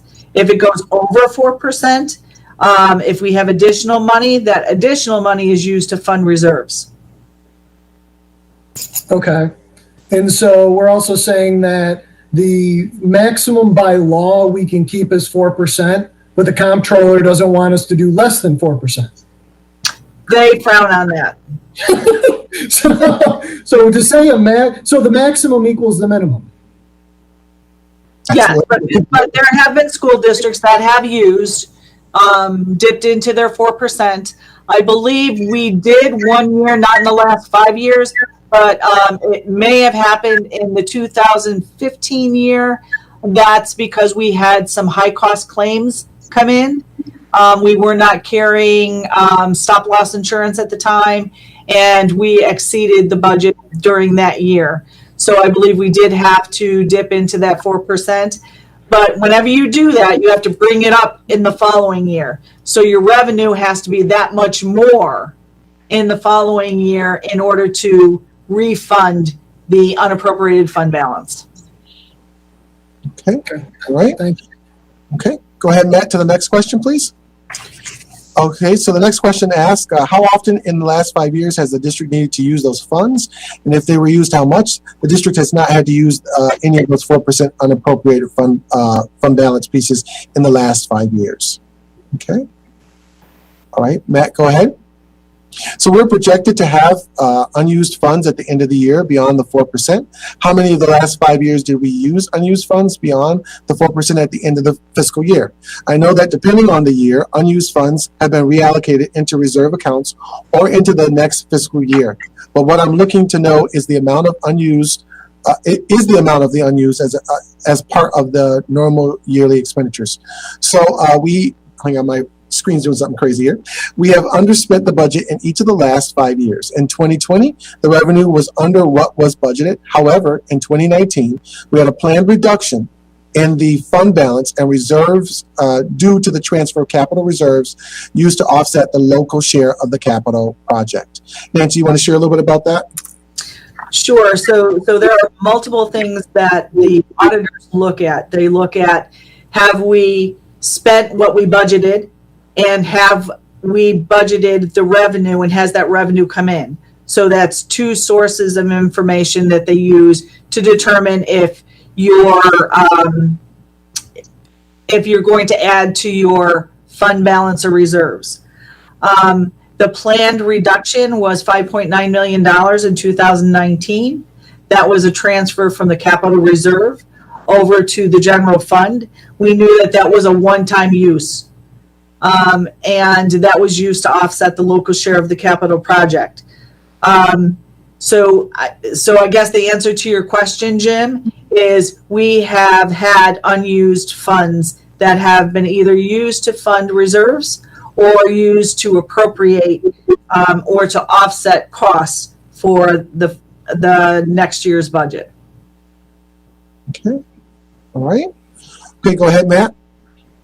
So the next question asks about a budget book. Do we have one yet for this year? The budget book is not created until we finish up the board approved budget. Then we create the book. So then after that, next question says, why is the auditing budget higher than the previous year's average? So the district is working with a company to review our retirement drug subsidy reimbursements. They don't get paid unless they return additional money to the district. We have to plan for the event that we will cover funds, and we have to submit a check to them for their commission. Nancy, would you share a little bit about that, please? Sure. so right now they are doing an audit and working with the retirement drug subsidy organization to look back on all of our claims for the last, I think it's 5 years, in order to find out whether or not we've missed some ability to get revenue. So when they get that in, we have to write them a check. We just can't net it out of what they give us. So in order to do that, I needed to budget for that possibility. Okay, go to the next one there, Matt. Next question is, why has the central data processing increased? So there's only been there is an increase. It's 23,000 plus in the central data processing budget. The increase over actual is due to the change in the instruction for computer labs moving from one-to-one computing. Also, the new requirements of Ed Law 2D are a part of this as well, which may include higher software packages that we now have. So there are some software packages that don't comply with the new laws, which are under Ed 2D, and so we have to now work with other software packages, which cost a little bit more. Nancy, you want to share a little bit about that, please, if you could? Sure. There are some other softwares that we have in place, IXL, and Jamie gave me some other softwares, and unfortunately I can't find my sticky note. But there are other softwares that we've had to use that are COVID related that have to continue into next year. So the cost of those software licenses had to be included in this budget. So I understand, Jim, that when you took an average, it looks like we weren't spending all of our funds. But the way we're doing it now, Jamie looked at all of his software. He looked at all of his technology needs. He looked at what he could use and put through a BOCES COSER. And so a $23,000 increase on his budget, and he was able to move other lines around like you had suggested before, in order to only have a $23,000 budget increase in this line. So when you're looking at averages, what was in those previous budgets may not be what we're using those funds for in the current year or projected to. Okay, all right. The next question asked about curriculum development. Why is that curriculum development increased? Go ahead, Nancy, you want to share on that one? Sure. So in the budget, there is a payout for retirement that we had to include for an administrator. And we also had increases in BOCES programming. There are some science kits, I believe, Carrie, that we had to budget for that were going into different grade levels. So, and that was on a tiered yearly where we would add year to year more support. So that's why that budget has increased. Okay. All right. Go ahead, Jim. So if I may, and I'm going to thank Kathleen for this. In a previous meeting, we had talked about budget, and she had mentioned about not only what's budgeted, but what's actually spent. And so while it says the central data processing is a $23,000 increase, that's true over what was budgeted last year. But if you take the average of previous years, it's actually a 67% increase of $150,000. So while it may have been budgeted that much last year, the previous full years before that, they didn't spend close to that budgeted amount. So I just want to point that out. So there's a difference between what we originally budgeted and what we've actually had to spend year after year. Right. Yes, you're correct. Let me just say, though, that it's very difficult so yeah, you can look at it and say on surface level, on average, you didn't spend that much, right? Why would you need that much? So each year is different. Like sometimes we can compare apples to oranges. So in one year, in one budget line, you might only need, I'm going to say maybe $10,000. But in another year, there's another situation that's going on that requires that to go up, that really throws the average out, right? So this is a great example this year. Last year, we may not have needed as much for supplies or materials. This year, we're in the middle of COVID-19. So we got to have PPE, we've got to have, more cleaning supplies, more materials. So it's like one year to the next, trying to compare them on a surface level, it's different. It depends on really what the needs are for the years. So yeah, you can see that, but at the same time, I think we have to look deeper to see what was the change, what was the differences. So in this example, right, central data is a little bit more this year. Why? Because we have more going on with computing, more going on with Ed2D laws that just came into place last year. So you'll see a difference in the cost. So it's a challenge sometimes to try to compare year A to B. You see a difference. So the question is, what's the difference? Why is the difference? Which is what you asked. So I understand exactly where you're coming from, Jim. Go ahead. Did you have more question there, Jim? I'm sorry, your hand's still up there. Oh, okay. No, I'm sorry, just forgot to lower it. Okay, no problem. Heather? Yeah, I think maybe I missed it in your explanation there, but I think what Jim was asking is how come we didn't use the funds in previous years? Like, you can understand how budget might change because of need year to year, but if you haven't used it in one year and now you're continually to increase it with subsequent need, but you haven't used it do you understand what I'm saying? Like that gets a little bit confusing. I do understand. I understand. So this year is a little bit different. In the past, so I wasn't here, but Nancy can certainly speak to what happened in the past. But I can tell you in budgets, sometimes you budget for, a certain amount, and then you go through the year and you didn't need what you thought you were going to need. There's a variety of reasons, right? You can budget so much for curriculum and instruction, and then you find out as the year goes along, you didn't need that much, right? There was another way to, here's a statement like skin the cat, than what you thought, and then your amount that you thought you really didn't have to have. So in terms of that line, I'm not sure, Nancy, do you have any other things to add to that around the central data? He said, hey, listen, it wasn't as high as it was before. We didn't need that much. So I'm looking at budget to actual, and overall in 2019-20, our budget was $729,000, and we spent $659,000 of that budget. Some of it was BOCE services, so I would actually have to go back and dig into that line. In the next year, it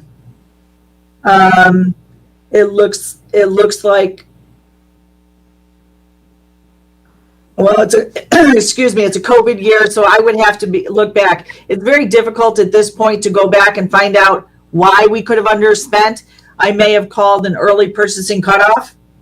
I maybe due to cash flow issues, I would have said, hey, maybe we need to put a halt on spending. Maybe Jamie couldn't maximize all of his expenditures in any one year. So I would actually have to do a deep dive into each of those codes to find out why there was a change from year to year and why things were underspent. Sometimes things are just underspent. But I know that he tries to spend all of his money and make sure that we have all of the technology needs addressed within his budget.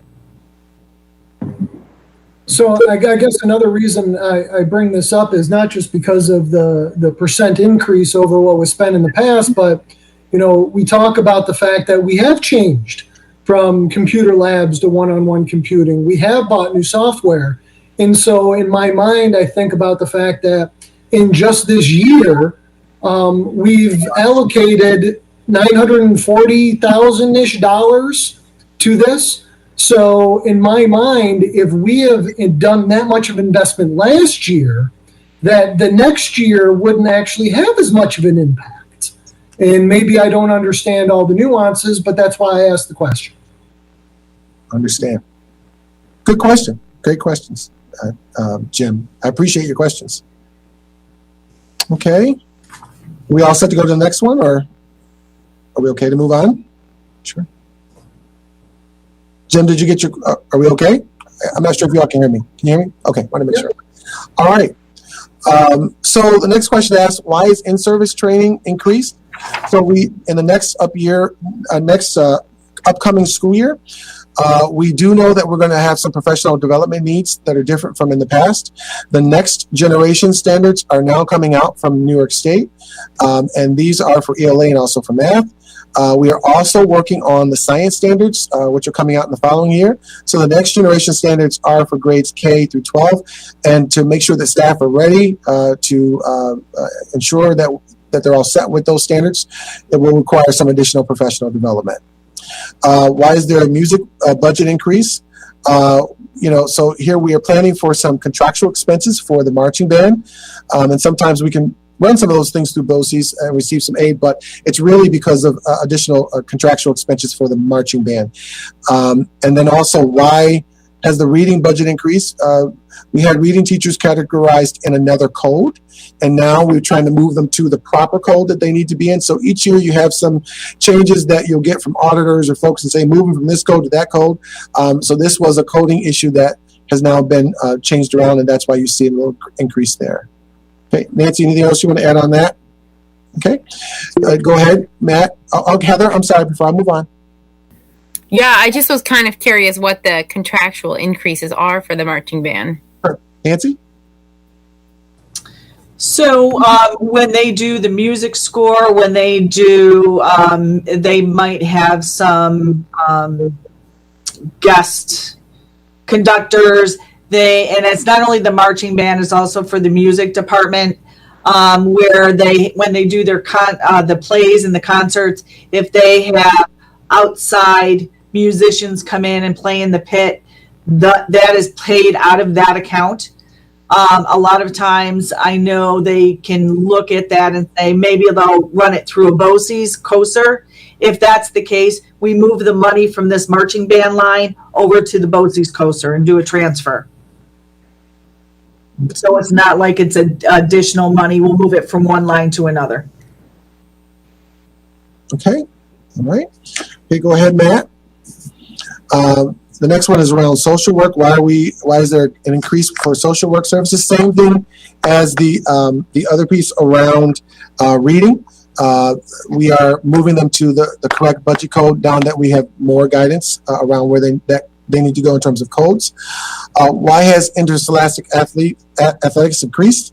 The plan was to have all sports return in 21-22, including unified sports, and there are some costs that do increase with respect to that. And then why is the bus garage building increased to actual? The budget has actually been reduced from the current year by $31,000. This is due to an analysis done on lights and power. Nancy, you want to share anything on those questions to also add? Yes, so we've been looking at that budget closely for our utilities, and we did have a small project go through where they retrofitted some of the lighting in the transportation department, saving money. Therefore, we were able to do a reduction, so we do look at those lines frequently. Okay, all right. Okay, go ahead, Matt. I think we had that one already. Can you go forward there, Matt? Yeah, so can I ask real quick, can we go back? Sure, go back. So the interscholastic athletes were increased. Are we looking to do the same thing we planned for the 2019-2020 season, or are there things in addition to that? So there are salary costs that do go up. Is that what you're talking about? That might be it, but when I look at those line items, it looks like about a $70,000 increase, which is probably about, approaching 10% from the 19-20 year. So I just didn't know if that included extra sports. I've been a proponent of trying to increase modifieds and other intramurals that we can do to get more students involved. And I just didn't know if that included some things beyond that other one, because a $70,000 increase is it's probably 9-10%ish. Nancy, you want to share a little bit about that? I'm pulling up on my list here. Yep, I'm looking at it as we speak. So,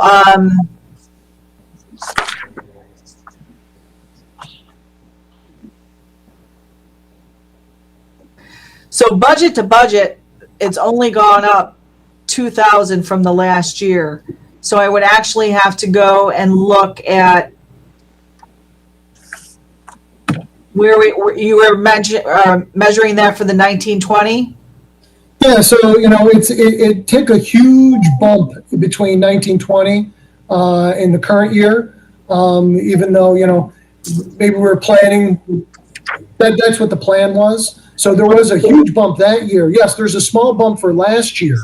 And I guess that's why I try to look at multiple years. If I look at our 3 non-COVID years, our 3 non-COVID years come in at about 695,000, and this one's 802.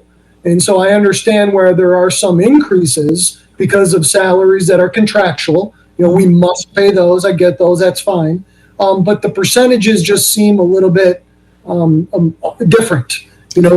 When we went into 1920, that budget year, we were not planning on COVID, right? So in 1920, we budgeted 732,000, and now we're up 70,000 over that. So I'm just wondering, from one non-COVID year to next year, which I'm hoping is not really COVID involved, right? That 70,000 is about 9% over that previous non-COVID year. $40,000 of it, Jim, is salaries, and the other $20,000 of that is equipment needs that were that Rhonda had needed. Because so, if I remember correctly, was that $20,000 just for the new football helmets for this year? No, he's talking about next year's budget. For next year's budget? So the current year budget, right? If I remember correctly, last spring when we were doing the budget, I was a person sitting in the audience. We said we need to protect our kids' heads, and to bring football back, we needed $20,000, right, to do helmets. And if that was the case, that's a one-off issue, which really brings me to kind of some of this thing of just looking at last year versus this year. Last year, if that included the $20,000 for new helmets, we don't need that same exact number this year. So when looking at previous years, it looks like we're just way off where we were as a normal operating budget, even including what you said would be a $40,000 increase in salaries, which seems like a big number, but again, contractual. We can't control that. I'm missing something. I can go back and look at what was spent out of the equipment budget, but I can assure you that budget is spent out every year. The additional needs for this year, other than what is used regularly, which is their 20,000 flat budget, which has not changed in years, which they use for buying new helmets, buying new equipment, buying new gear, buying new goal posts or goal things for soccer or whatever. Those things all come out of that budget. This year, the additional is needed for steeplechase barriers around the track, which we don't have, and were not included as part of the track restoration project. Okay. All right. So we can look more into that PE number for you for our meeting on Thursday, or for meeting on Tuesday next week, so that way you can understand better how that amount has climbed up a little bit higher. Does that help, Jim? We can bring that number back to you. Okay. Heather? He did have that other question about the intramurals, and I know that there was the conversation about including them in this budget, and so I think he asked if that was included in the athletic budget, or is it someplace else? I didn't.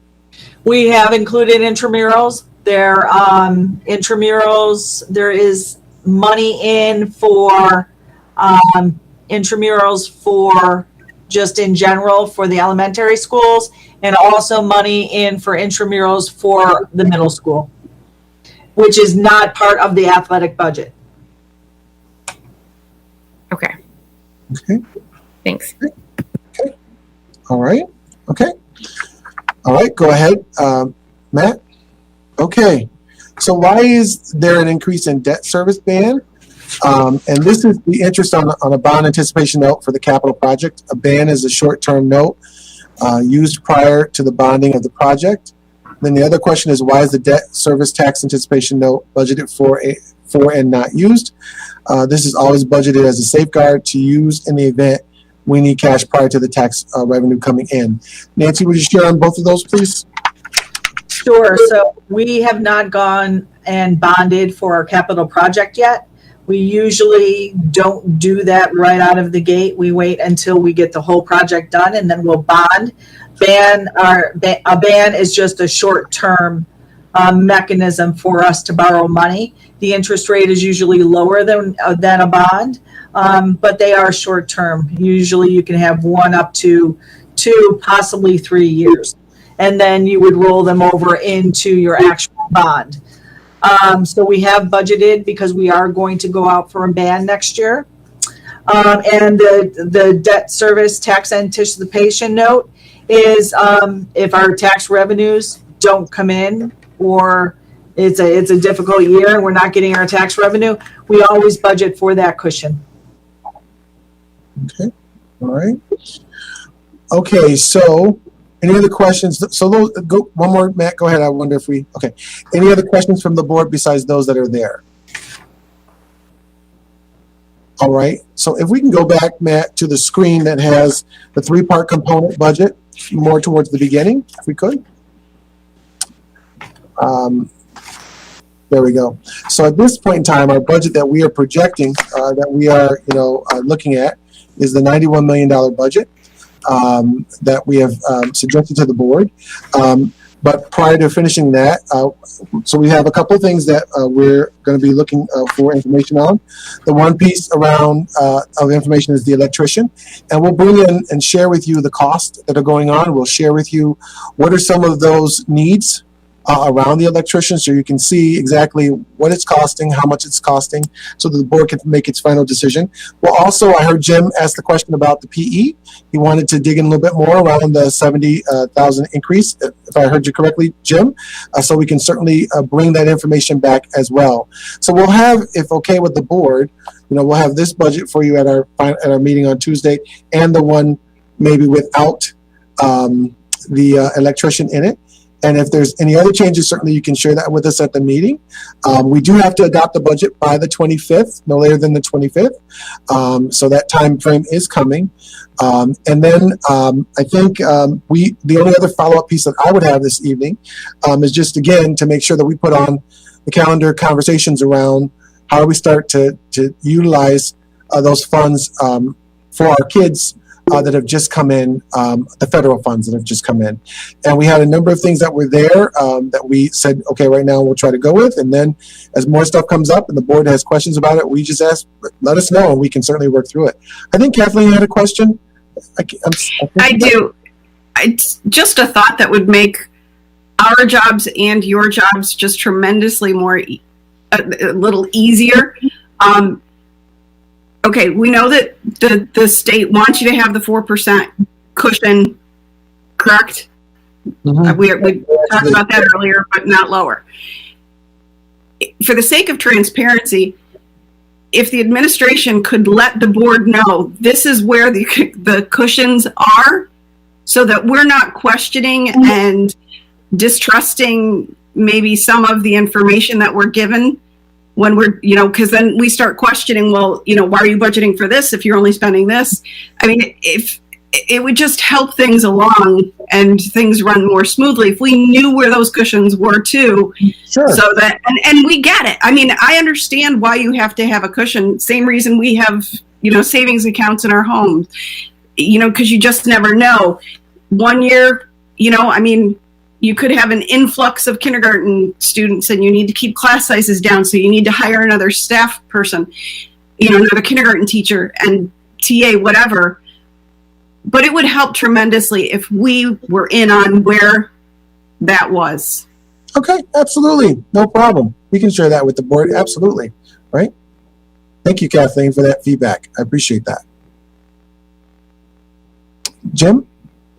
Yeah, so just to piggyback on that, thank you, Kathleen, because it does come back to the idea that we do have a 4% cushion built in, and if we dip into it, as I've learned new here, we have to pay that back in the next budget year, if I understood Nancy correctly. So it's, it's something that's a cushion, but it's not just surplus. If we use it, we then have to account it next year. And that's something I learned new. Thank you very much for that.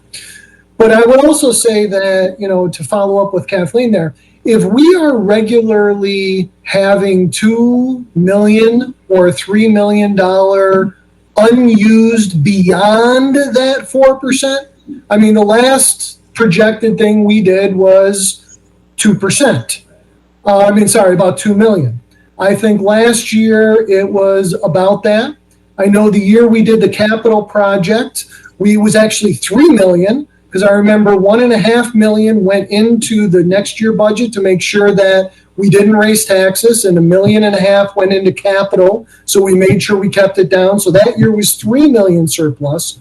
So I guess where I'm going with that is, if we have a 4% cushion, but if we're also regularly at a couple or few $1 million surplus, we've built in a cushion beyond the 4%. And if we do it every single year, great, we do it some years and we underspend, good on us. We found a way to effectively use our money. But if it happens year after year after year after year, to me it becomes that we are over budgeting. And I can see again where we should put some of those cushions in, but if we never touch our 4% cushion and we always have a surplus, I'm wondering if we could, and I'm not even advocating for decreasing it necessarily, although I do think we can trim, but reallocate it into some of these things that we've talked about that are very student-centered, right? So that's just my comment as we are winding down, I imagine, moving in to another meeting next week where we'll discuss this, and even a meeting after that where we'll discuss this again. But I do want to leave off with a couple things that I'm hoping we can talk about in the future, a few line items, which are the state retirement, the unemployment insurance, and the dental insurance. Those were another few line items that kind of stood out to me. And so I very much appreciate all the work that you've done, Dr. Calvin, and that you've done, Nancy, to address some of the questions that I've had. But those were the last ones that I was kind of wondering about, that state retirement, the unemployment insurance, and the dental insurance. So if we could talk about that at a future meeting, I would appreciate that. Sure. And in particular, you're looking for, can you share with me what you're looking for in those items? So, for example, I understand our unemployment insurance. We don't know in COVID times what's going on, but I know, if I look at last year, we spent according to numbers that Nancy gave us, we spent $152,000 in unemployment. The previous 3 years before that, I think we averaged about $21,000 a year. So in non-COVID times, we averaged $21,000 a year. In the one COVID year last year, we had $152,000. We're budgeting $500,000 next year. I mean, $500,000 is very different than what was done in the past. And if there's good reason, I get it. But based on even going through a full COVID year, it didn't make sense to me. So, it's along those lines that the numbers based on historical trends. Sure. We can certainly bring back the information around the unemployment benefit, and there is a reason as to why that's where that is. There's very clear reasons around that. So we can certainly bring that back for you. So I got unemployment insurance, retirement insurance, and health insurance. You want to know why the increases, correct? If you would, please, I would be very much appreciated. Absolutely. Okay. Heather? Yeah, my question's for Nancy, actually. One thing we've all been a proponent of is not just an annual budget, but like looking forward into the future. And obviously this increase is concerning. Thank God we have the money to kind of cover it right now, but it is a concerning increase. And as you look forward at the components that have caused the increase, Nancy, do you see a trend of this sizable increase every single year moving forward? Right now, it's difficult to project, Heather, because we knew we were going to get additional funding through the state. Not early on, but we knew that because of what was going on in state ed and all of the lobby efforts that were going on, that we knew we could get some additional revenue. And it's the revenue that supports your budget. We've always been a proponent of doing a revenue-based budget, making sure that if we have the revenue, we're using it to build a budget that is fiscally responsible and to provide all of the supports needed for education. Going forward, I think that what happened in 2015 when we cut all of those positions, and it was very, very difficult, and we had a huge budget reduction, that helped us to get where we are now. But we as you add back positions, as you add back programming, as you do things differently, there are costs involved. And we could keep it down, but your salaries and your benefits alone would eat up at least 2% on your budget without adding anything new. So going forward, do I think that the increases will be this large? No, because I don't think that the revenue stream will support the budget, a large budget increase in the future. Right. Okay, thank you. Yeah, may I say something on that? Do you mind?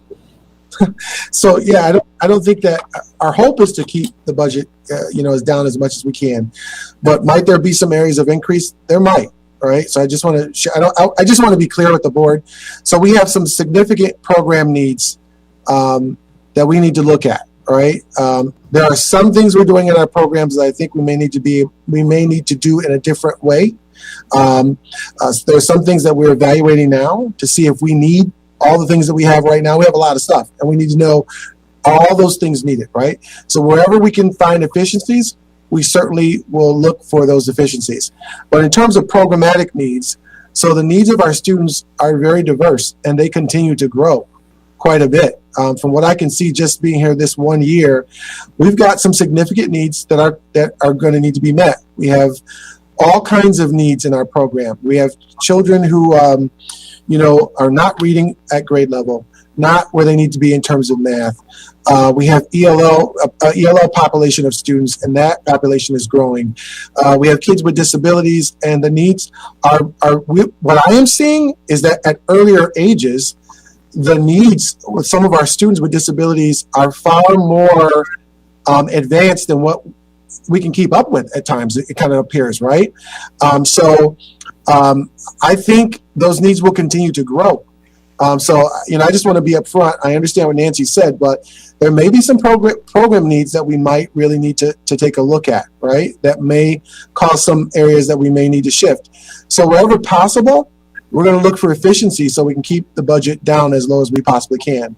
And we'll look for other opportunities to bring revenue in that might support some of our needs. If there's grants, partnerships, other opportunities that are out there, we're going to look for those opportunities as well, so that we can keep the keep the budget balanced and keep it as low as we possibly can. So I just wanted to add that piece. Yeah, Dr. I think that's what was concerning me, though, is I understand the revenue-based budget, and this is the first time we've kind of had it go in our favor this way. But that is the concern, is that we have increased our budget, but programmatically we really aren't making a ton of improvements. It's almost a status quo budget. So, but we have talked about all these other programmatic needs that we have, and that $3 million is not covering them.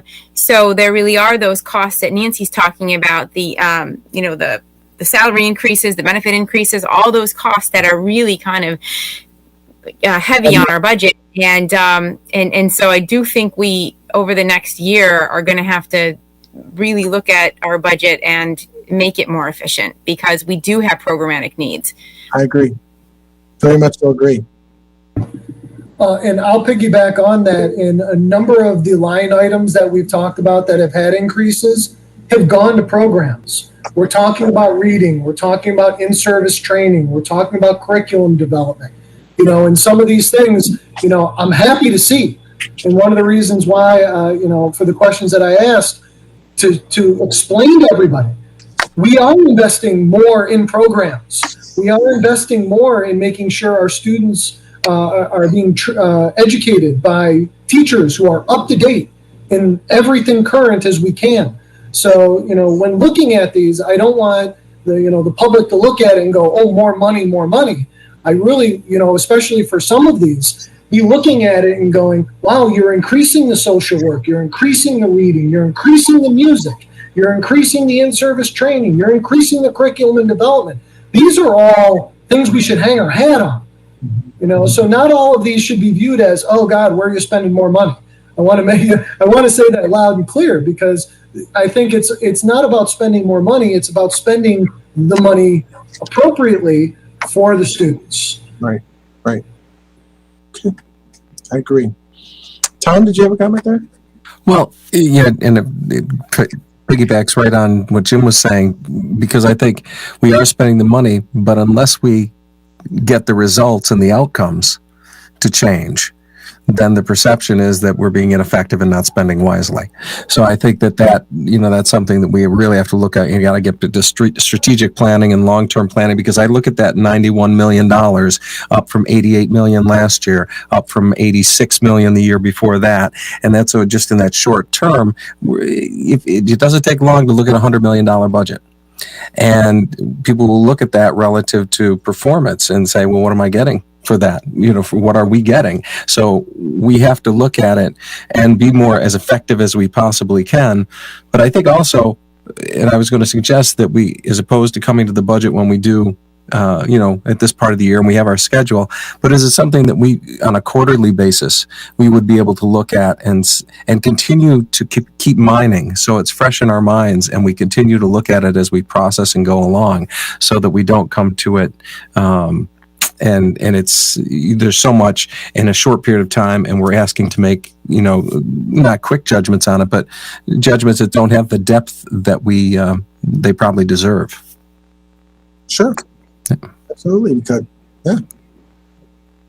Okay. Yes, certainly we could, continue to mine as you kind of, data mining and looking at the information as early on as we possibly can. Absolutely. Sure. I'm all in agreement with that. Yeah, I mean, I just think, this is my third year of the process. And even now, this is the most in-depth I've ever been. I don't know, I can't speak for everybody in terms of that, but going line item and having the depth of conversation and doing to it. And each year, I'm more informed and therefore can look at it more comprehensively. And I think if we all need to be educated on that continually, so that when we come next year, we're more prepared heading into it and we go, okay, we know these steps, let's get down, we can dig deeper. So, thank you. Absolutely. Okay, Matt, you can go to the last slide. Is there any other questions or any other thoughts as we prepare to come back on Tuesday with the final piece for the board to look at and hopefully adopt? Any other questions or thoughts or any other things that you'd like to see on Tuesday? Very good. Okay, if there is something outside the meeting, please feel free to give us an email or give us a call, and we'll get those pieces for you. Okay. Heather, any other final comments from you? I'm all set on our end. I think if everyone's comfortable, then that's fantastic, and it'll make the 20th. Is everyone ready to vote on the 20th without coming back? We'll have time to discuss again on the 20th, but it would be nice if we could vote on it at our regular scheduled meeting. So thumbs up if everyone's ready. I'm only seeing like 4 thumbs. Jim, I don't know if I've seen yours. Okay. Well, you know what? Should you have a problem on the 4th, we can always push it if we have to. So we do have that flexibility built in. Mm-hmm. Mm-hmm. Okay. All right. Well, I'm all set, Heather, unless you have anything else. Okay. Okay. At this time, could I have a motion for adjournment? Move it. Second? Second. All in favor? Aye. Opposed? You may adjourn. Good night, everybody. Good night, board. Thank you. Good night. Night. Thank you.